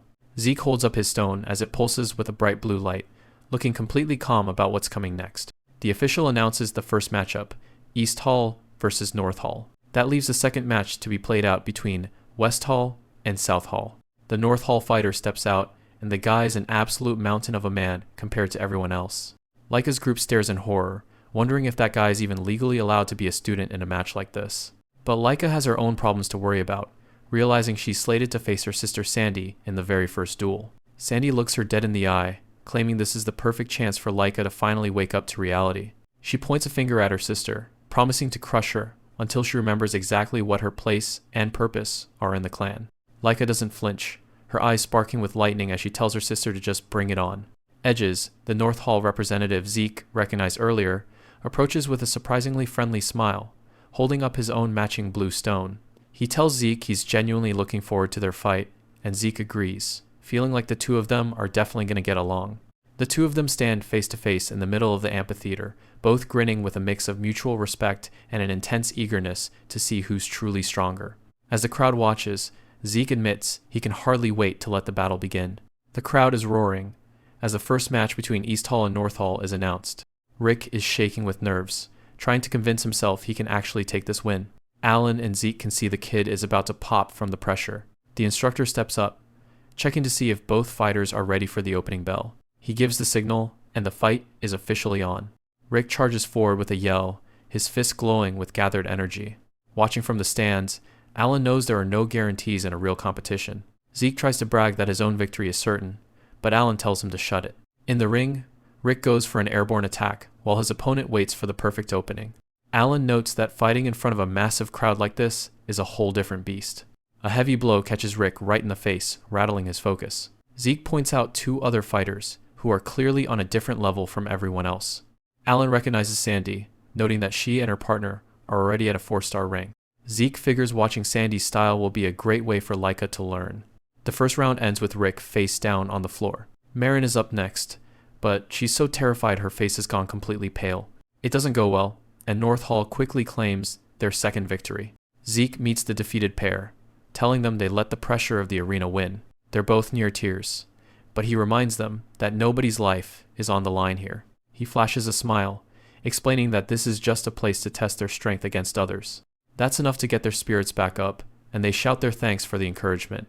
Zeke turns to Rangas, reminding him that the next match is absolutely critical. Rangas looks at his opponent, a massive upperclassman covered in a golden aura. Naturally, the kid immediately starts crying and clings to Zeke in terror. He's completely overwhelmed by the thought of fighting a literal giant in front of this many people. Zeke grabs him by the head and forces him to actually look at his opponent. He asks Rangas to identify what weapon the big guy's even holding. Once Rangas realizes it's just a sword, Zeke tells him to stop overthinking and just focus. He gives him a quick tactical rundown on how to react to basic sword strikes. The goal is to stop seeing a monster and start seeing a weapon he can counter. Zeke sees Rangas' focus finally sharpen as he takes the advice to heart. Rangas steps into the ring, looking like a total underdog next to the massive upperclassman. The crowd starts laughing, already betting that the scrawny kid is going to get flattened. But Rangas isn't listening. His eyes are locked onto his opponent's movements. The big guy lunges with a piercing sword strike, but Rangas dances right around it. Laika is worried, but Zeke tells her to just look at how steady the kid's eyes have become. He's fully in the zone now, calmly avoiding every heavy swing coming his way. Frustrated, the opponent unleashes a wild flurry of strikes to try and pin him down. Rangas counters with his own spear technique, flowing through the attacks like water. He finds the perfect opening and drives his spear straight into the big guy's chest. The impact is massive, sending the upperclassman crashing onto his back. The instructor calls it immediately the match is over, and Rangas has pulled off the win. The announcer declares the third round a victory for East Hall, as Rangas stands over his defeated opponent. The kid lets out a massive sigh of relief, clearly glad that the high-stakes fight is finally over. Back with the rest of the group, Zeke flashes a confident grin and asks everyone if they're ready to start turning the tide. Rangas kicks off the tournament with a solid win, and the East Hall starts building some real momentum. They keep it rolling straight through the fourth match, racking up another victory for their side. Edges handles the fifth match with his shield, putting the East Hall just one win away from a total sweep. Now it's time for the sixth match, the one everyone's been waiting for. Laika steps up to face Sandy, and it's pretty clear these two have a history together. Sandy can't believe a bunch of kids who haven't even reached 3 stars are actually taking down North Hall elites. She admits she underestimated Laika's crew, but she isn't planning on letting it happen again. Sandy flares her power, telling Laika that allies come second if you want to actually lead the family. She insists that only overwhelming strength matters, and Laika starts to feel the pressure. Sandy is actually offended that someone of Laika's skill level is only ranked second in the East Hall. Laika takes the insult in stride, knowing exactly what's at stake for her team. She draws her blade, confident that with the strength she has now, she can win. Suddenly, Sandy vanishes from sight, leaving the crowd in total shock. She reappears in the air, challenging Laika to actually show off that strength she's bragging about. Their swords collide in a massive shower of sparks. Watching from the side, Zeke notes that, as expected, Sandy has the upper hand. He wonders just how far Laika can push herself against an opponent who's mastered the Thunder Spirit art even better than she has. Sandy lands a direct hit with her Thunder Needle technique, sending a shock straight through Laika. Selene screams out in fear as she watches her teammate take such a brutal hit. Laika gasps for air, trying to convince herself the wound is shallow enough to keep going. The rest of the guys are stunned. They knew Sandy used to train Laika, but this is turning into a slaughter. Sandy dodges a desperate swing, mocking Laika's old habit of wildly flailing when she's cornered. Laika tries to use a lightning flash slash, but Sandy counters immediately with scattered thunder. A massive explosion rocks the arena floor as their powers clash. Laika gets blasted back again, unable to find a single opening in her mentor's defense.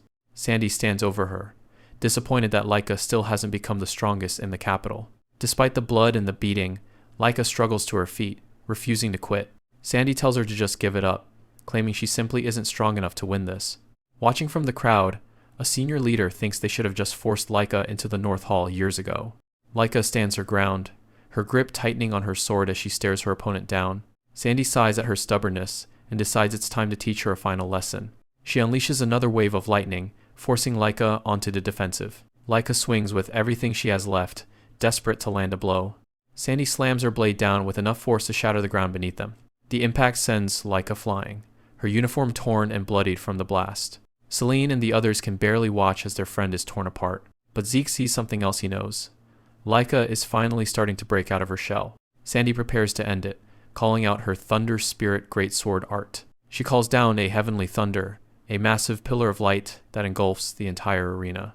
As the dust begins to settle, the spectators assume the match is already over.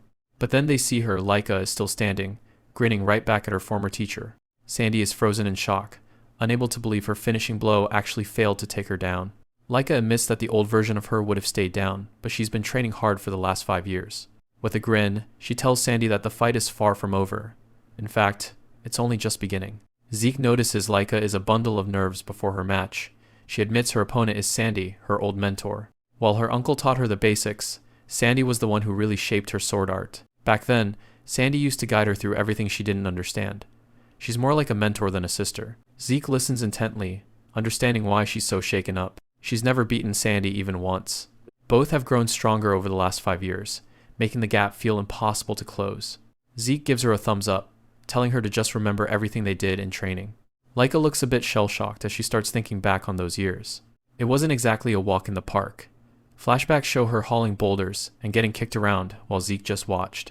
Just the memory of that torture is enough to make her stomach turn. Zeke points out her biggest bad habit. Her vision narrows whenever her emotions take over. He explains that those 5 years of hell were all about teaching her how to stay calm in a fight. He's confident she can read her opponent now, but Laika is still skeptical about it working against someone like Sandy. Zeke tells her she'll get it once the fight starts. Her real talent is being able to truly see her opponent's movements.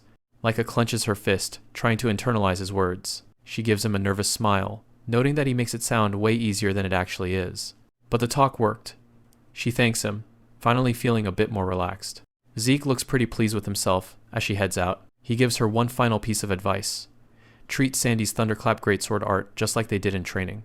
Across the arena, Sandy waits with a cold, focused expression. The match gets brutal fast. Laika takes a hit to the arm but says she's finally seeing the pattern. She intentionally took the hits head-on just to observe the technique from up close. Sandy doesn't slow down though. She suddenly shifts gears and speeds up. She launches a high-speed piercing strike called Thunder Needle. The sudden change in rhythm catches Laika off guard for a split second, but then she catches it. She counters with her own Thunderflash slash. She realizes there was a tempo variation she was missing, and now that she gets it, she just has to put it to use. Sandy is completely shocked. Nobody is supposed to be able to copy a technique like that instantly. Up in the stands, Edges and the other students can't believe their eyes. Zeke just laughs. Raymond asks how she pulled it off, and Zeke explains that fighting a master of your own art is the best classroom there is. This is the result of her learning to stay calm enough to analyze a technique while literally being hit by it. Raymond realizes that Laika used to just lose her composure and get tunnel vision. Now, she has the presence of mind to actually observe her opponent in the middle of a battle. It's like she's finally reached an entirely new level of swordsmanship.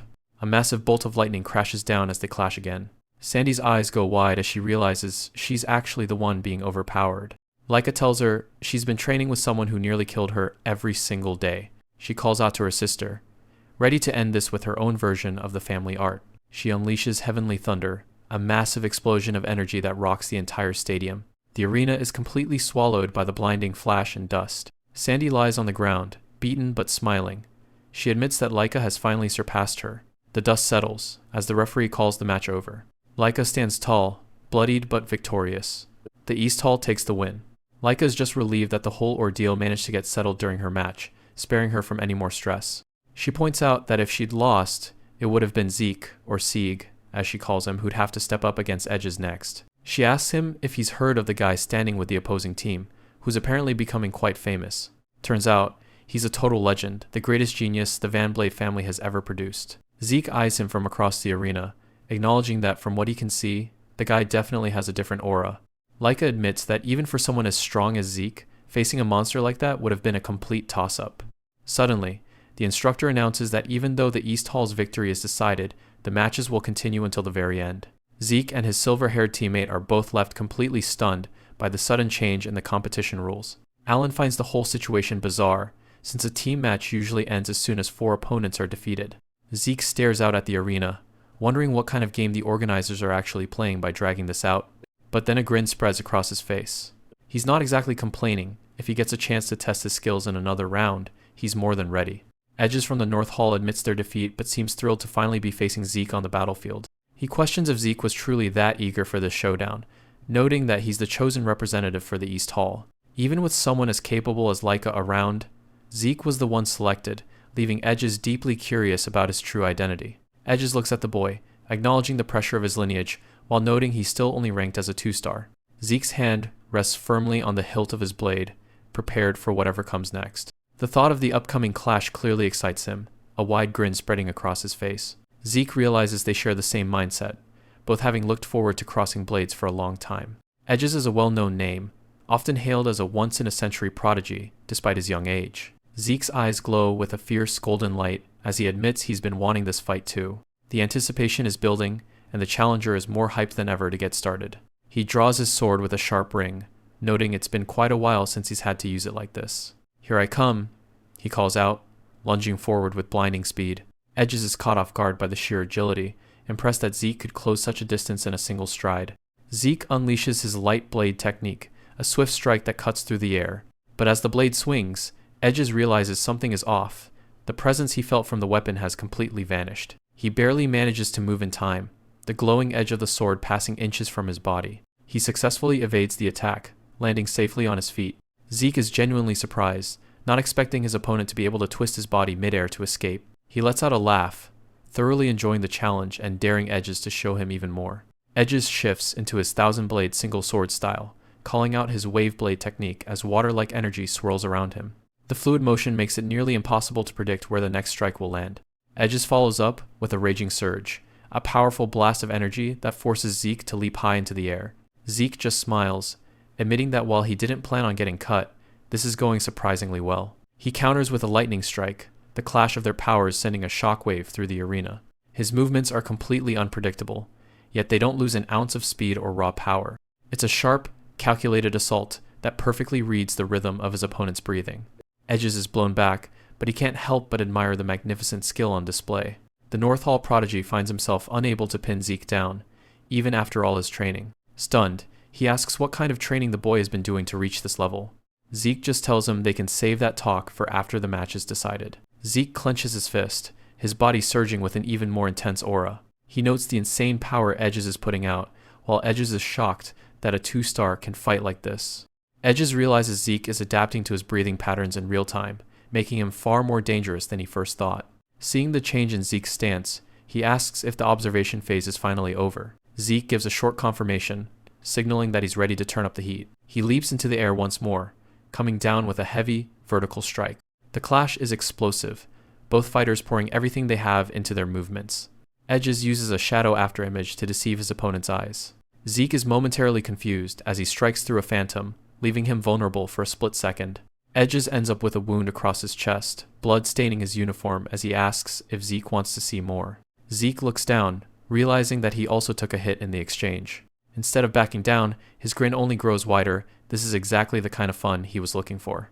Sandy blinks, trying to clear the cobwebs. She's lying flat on her back, wondering what just happened.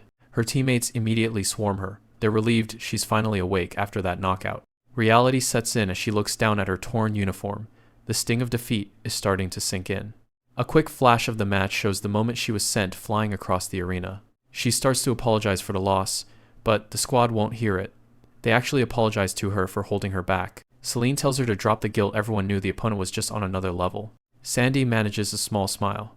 She tells the group they'll just have to do their best together next time. The squad's spirit is restored.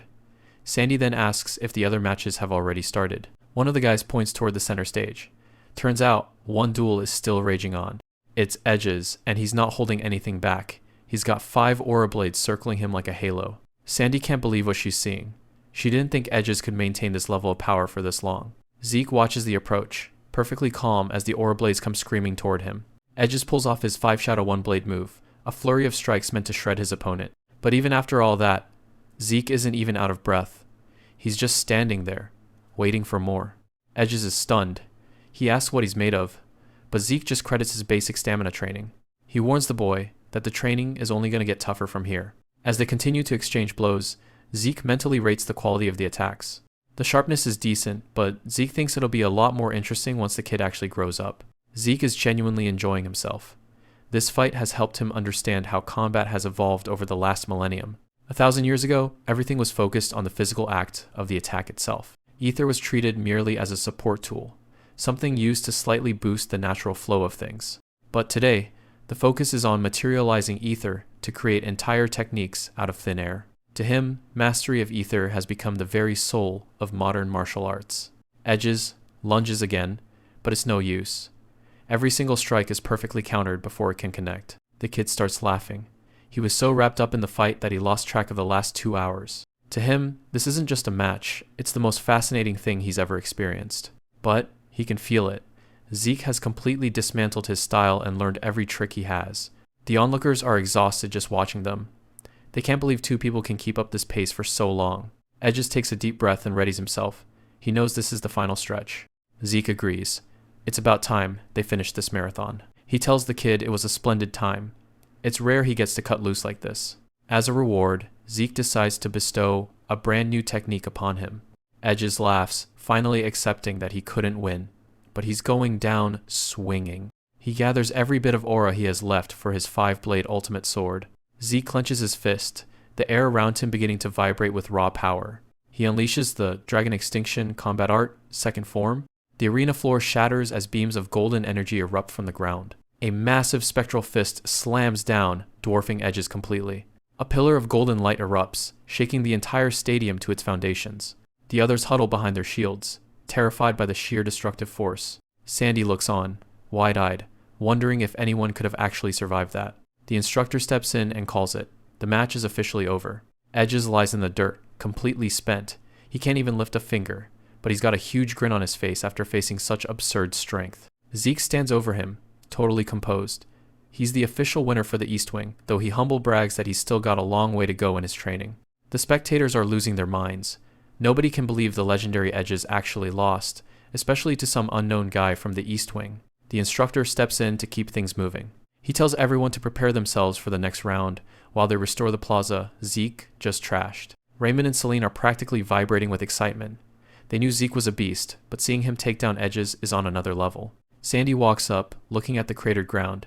She jokes about him wrecking the place again, and calls him a total freak of nature. Zeke doesn't have much time to relax. He's already focused on the next matchup and the next candidate for the family head. That candidate is Vanille, and he's finally stepping onto the field.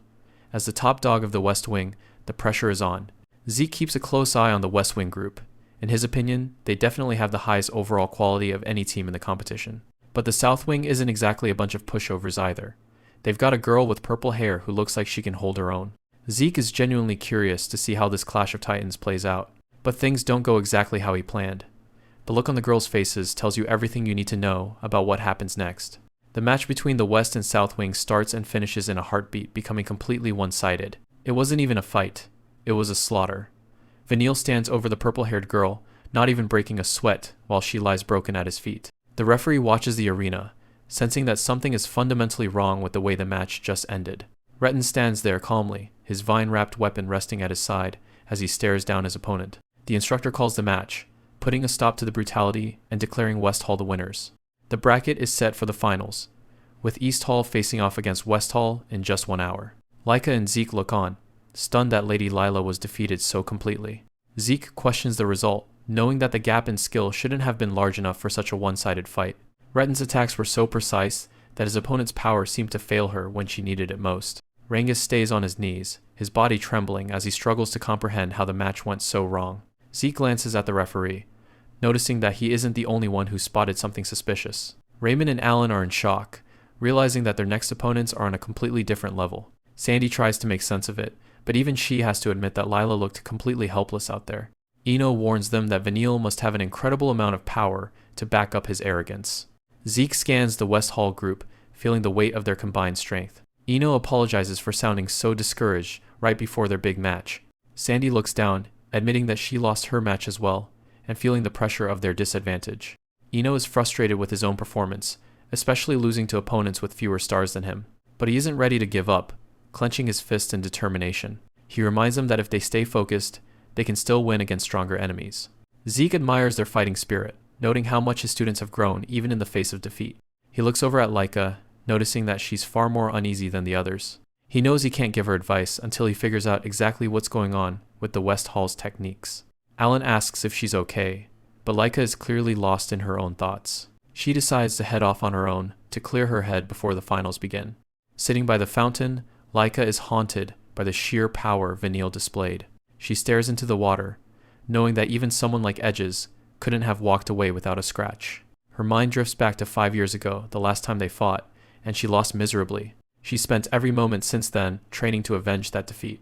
But seeing how strong he's become, she felt a small, shameful spark of relief that he'd likely face Zeke next. She hates herself for that feeling, knowing that relief is just another way of admitting she's already beaten. She clenches her fist, the frustration boiling over as she refuses to back down. "You look awfully serious," a voice calls out. It's Vanille, approaching her with his usual smug grin. Laika doesn't even want to look at him, telling him she has nothing to say. He tells her not to be so prickly, mocking her with the idea that she might become his wife if he takes the family head title. He walks past, confident that she's finally realized she can never win. Vanille stops right beside her, leaning in close as he puts a hand on her shoulder. He tells her to just give up and admit that she'll never reach his level. Laika snaps and slaps his hand away, telling him to shut his mouth. Vanille just laughs, his eyes cold and full of malice. He turns back to Yesif, telling him it's time to get ready for the next move. Zeke stands alone, watching them walk off and knowing that a confrontation is inevitable. Yesif suggests they strike first, since Zeke managed to defeat Edges in the past. Vanille agrees, wanting to set everything up before Zeke can notice what they're planning. Vanille points out that according to his observations, their target was deliberately taking hits during his previous fights. They can use that to their advantage and plant something during the upcoming match. Vanille brushes off the fact that Zeke managed to beat Edges. He's confident that even without any tricks, he wouldn't lose to someone like that. As they look over the fountain, Vanille makes it clear that in the end, they're the ones who will come out on top. Rangas clenches his fist, trying to get his nerves under control. Looking at the West Wing representatives is like staring at a mountain of elite talent. He starts to spiral, wondering if someone like him actually has a chance to win. Zeke shuts that doubt down real quick, with a smack to the head. He asks Rangas what happened to the confidence he was showing earlier. To Zeke, fighting just to lose is the dumbest thing you can do. He tells Rangas that if he's going to step into that ring, he better fight to win, regardless of the gap in strength. A little encouragement goes a long way, and Zeke reminds him that he's trained well. Then he leaves him with one final parting gift, a reminder to relax his shoulders. He explains the secret to the Great Strength Fist art. It's about gathering power, but tension just makes it scatter. Zeke gives him a quick shake to help him loosen up physically. It works like a charm, and Rangas finally feels like he has a real shot. Laika is standing back, suspicious of how Zeke knows so much about a technique he supposedly never learned. Zeke just gives her a smug look. His answer is simple, it's just because he's him. Rangas steps into the arena, staring down his opponent. He tells himself that, this time, he's not walking away with a loss. Retin just scoffs, thinking a scrub who already lost before is being way too cocky. Rangas grits his teeth, determined to show everyone he's changed. The referee officially kicks off the first match between the East and West Wings. Retin moves fast, opening up with a Battle Mantis dagger arch strike. The impact sends Rangas skidding back across the stone floor. Retin mocks him for trying to act tough by blocking with his aura. He follows up with a move called Devouring Swarm, overwhelming Rangas with sheer speed. Rangas realizes the guy is insanely strong, but he refuses to let himself be steamrolled. He tries to counter, but Retin's movements are too fluid to pin down. Retin is so confident he's laughing, sure that Rangas can't even touch him. Rangas feels the pressure mounting as he realizes he can't catch his opponent. He flashes back to Zeke's lesson about relaxing and focusing all his power into one point. Retin lunges in for what he thinks is the final blow, the piercing B flash. But Rangas is waiting for it. He catches the blade and stops Retin cold. The look on Retin's face says it all. He never expected his attack to be caught barehanded. Rangas unleashes the Great Strength Punch, pouring everything into one direct hit. The force of the punch is incredible, creating a massive explosion of energy. The rest of the students can only watch in stunned silence as the dust clears. The referee steps forward and declares the East Wing the winner of the match. Retin is left in a heap on the ground, coughing up blood and completely defeated. Rangas throws his fist high in the air, letting out a triumphant roar. Retin can't even process what happened, still trying to wrap his head around the fact that he lost. He stumbles over to the West Wing elite, looking for some kind of support. Retin bows his head and tries to apologize to his team leader for the loss. But Vanille doesn't have time for failures and sends him flying with a single dismissive blow. Vanille Fafnir Eldragon sits on his throne, giving the cold order to crush the opposition. The West Wing elites shout in unison, ready to carry out his commands. On the other side, Rangas cheers for his friend Marin, hoping she can pull off a win. Marin readies her weapon, psyching herself up for the challenge.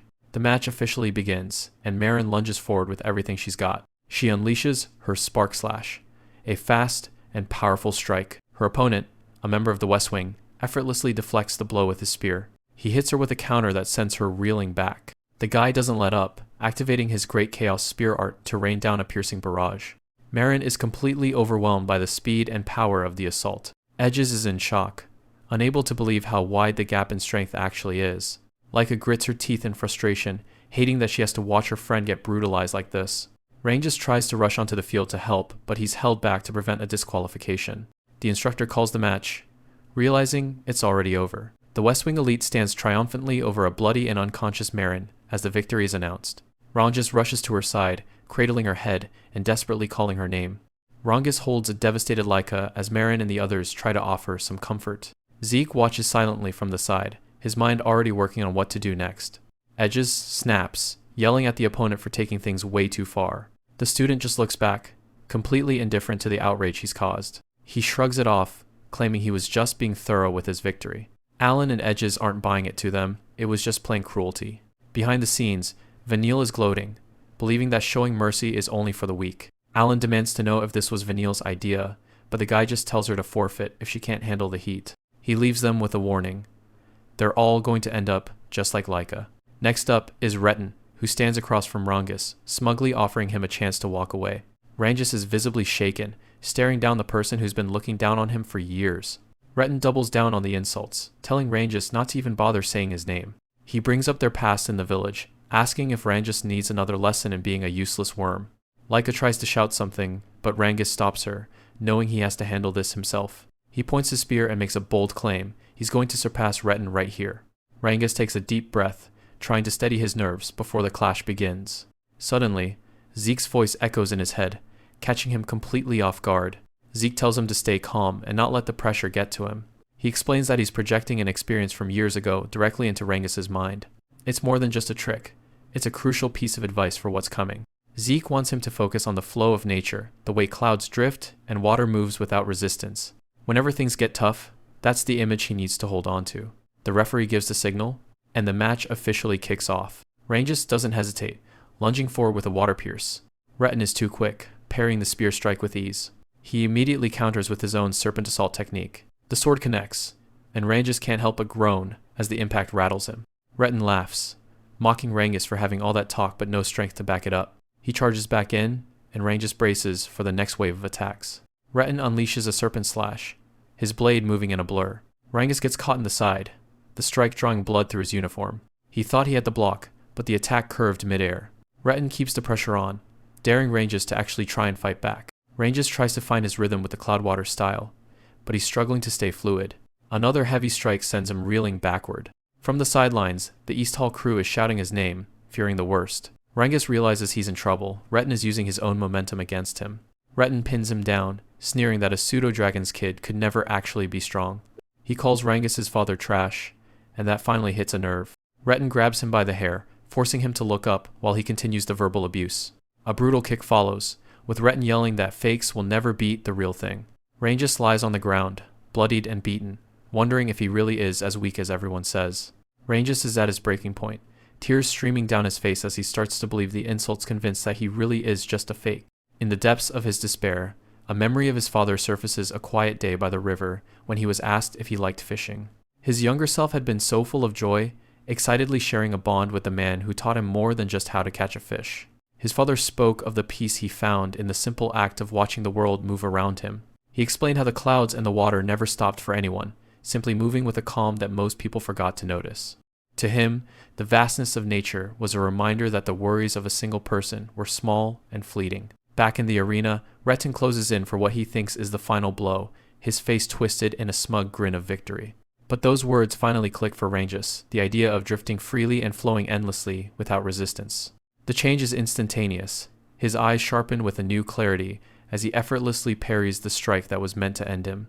Retin charges again, but the atmosphere has shifted completely, the distance between them feeling much longer than before. Even the instructor takes notice, his eyes widening as he realizes he's witnessing a sudden and profound awakening. Battered and bloodied, Rangas stands his ground, now radiating a calm, fluid power that marks the true beginning of his fight. Letin is completely stunned. He can't wrap his head around how Rangas managed to hit a 3-star rank already. He grips his sword tight, refusing to accept that a fake like Rangas is now standing on equal ground with him. Letin lets out a roar of frustration, declaring that he'll never accept this result. He lunges forward, unleashing his meandering slash technique that sends waves of purple energy across the stage. Rangas doesn't flinch, keeping his eyes locked on his opponent as he weaves through the chaotic energy. Letin starts to sweat, realizing his big move didn't even slow the kid down. Desperate, he fires off his serpent strike style, a chaotic swarm of strikes meant to overwhelm anything in its path. But Rangas is like a ghost, slipping past every single blow with calm, effortless movements. Sandy watches from the sidelines, gripped by the intensity of the fight, while Zeke remains perfectly composed. Zeke observes that Rangas has finally taken a massive step toward grasping the true essence of his martial art. Sandy looks totally lost, wondering what kind of essence Zeke is talking about. Zeke explains the philosophy of the style like water. It's flexible enough to swallow any force and let it wash away. He's impressed that Rangas is mastering this level of technique right in the middle of a serious match. The fact that he can concentrate this deeply in such a short time is nothing short of remarkable. Rangas is battered and bleeding, but his ether is flaring up with more intensity than ever before. Letin is losing his mind, screaming for Rangas to stay away as the tide turns against him. Rangas thrusts his spear upward, causing a massive explosion of aether that shatters Letin's guard. Zeke watches with a smirk, knowing that while water can be gentle, it can also be terrifyingly powerful. Rangas raises his spear high, focusing every ounce of his power for one final strike. He realizes that once the water turns violent, there's no one who can stand against the current. He unleashes a literal torrent of energy, a massive blast that sweeps the entire arena. Letin is left face down in a crater as the referee officially calls the match for the East Wing. Rangas just stands there looking dazed, like he can't quite believe what he just did. Sandy starts screaming his name, ecstatic that they actually pulled off a win. The team rushes over to congratulate him on making 3-star rank and taking down a major opponent. Rangas stares at his fallen enemy, still in shock that he managed to win against Letin. Sandy and Marin are thrilled, praising him for such an incredible performance. He thinks back to all the times Letin looked down on him, and the reality of his victory finally starts to set in.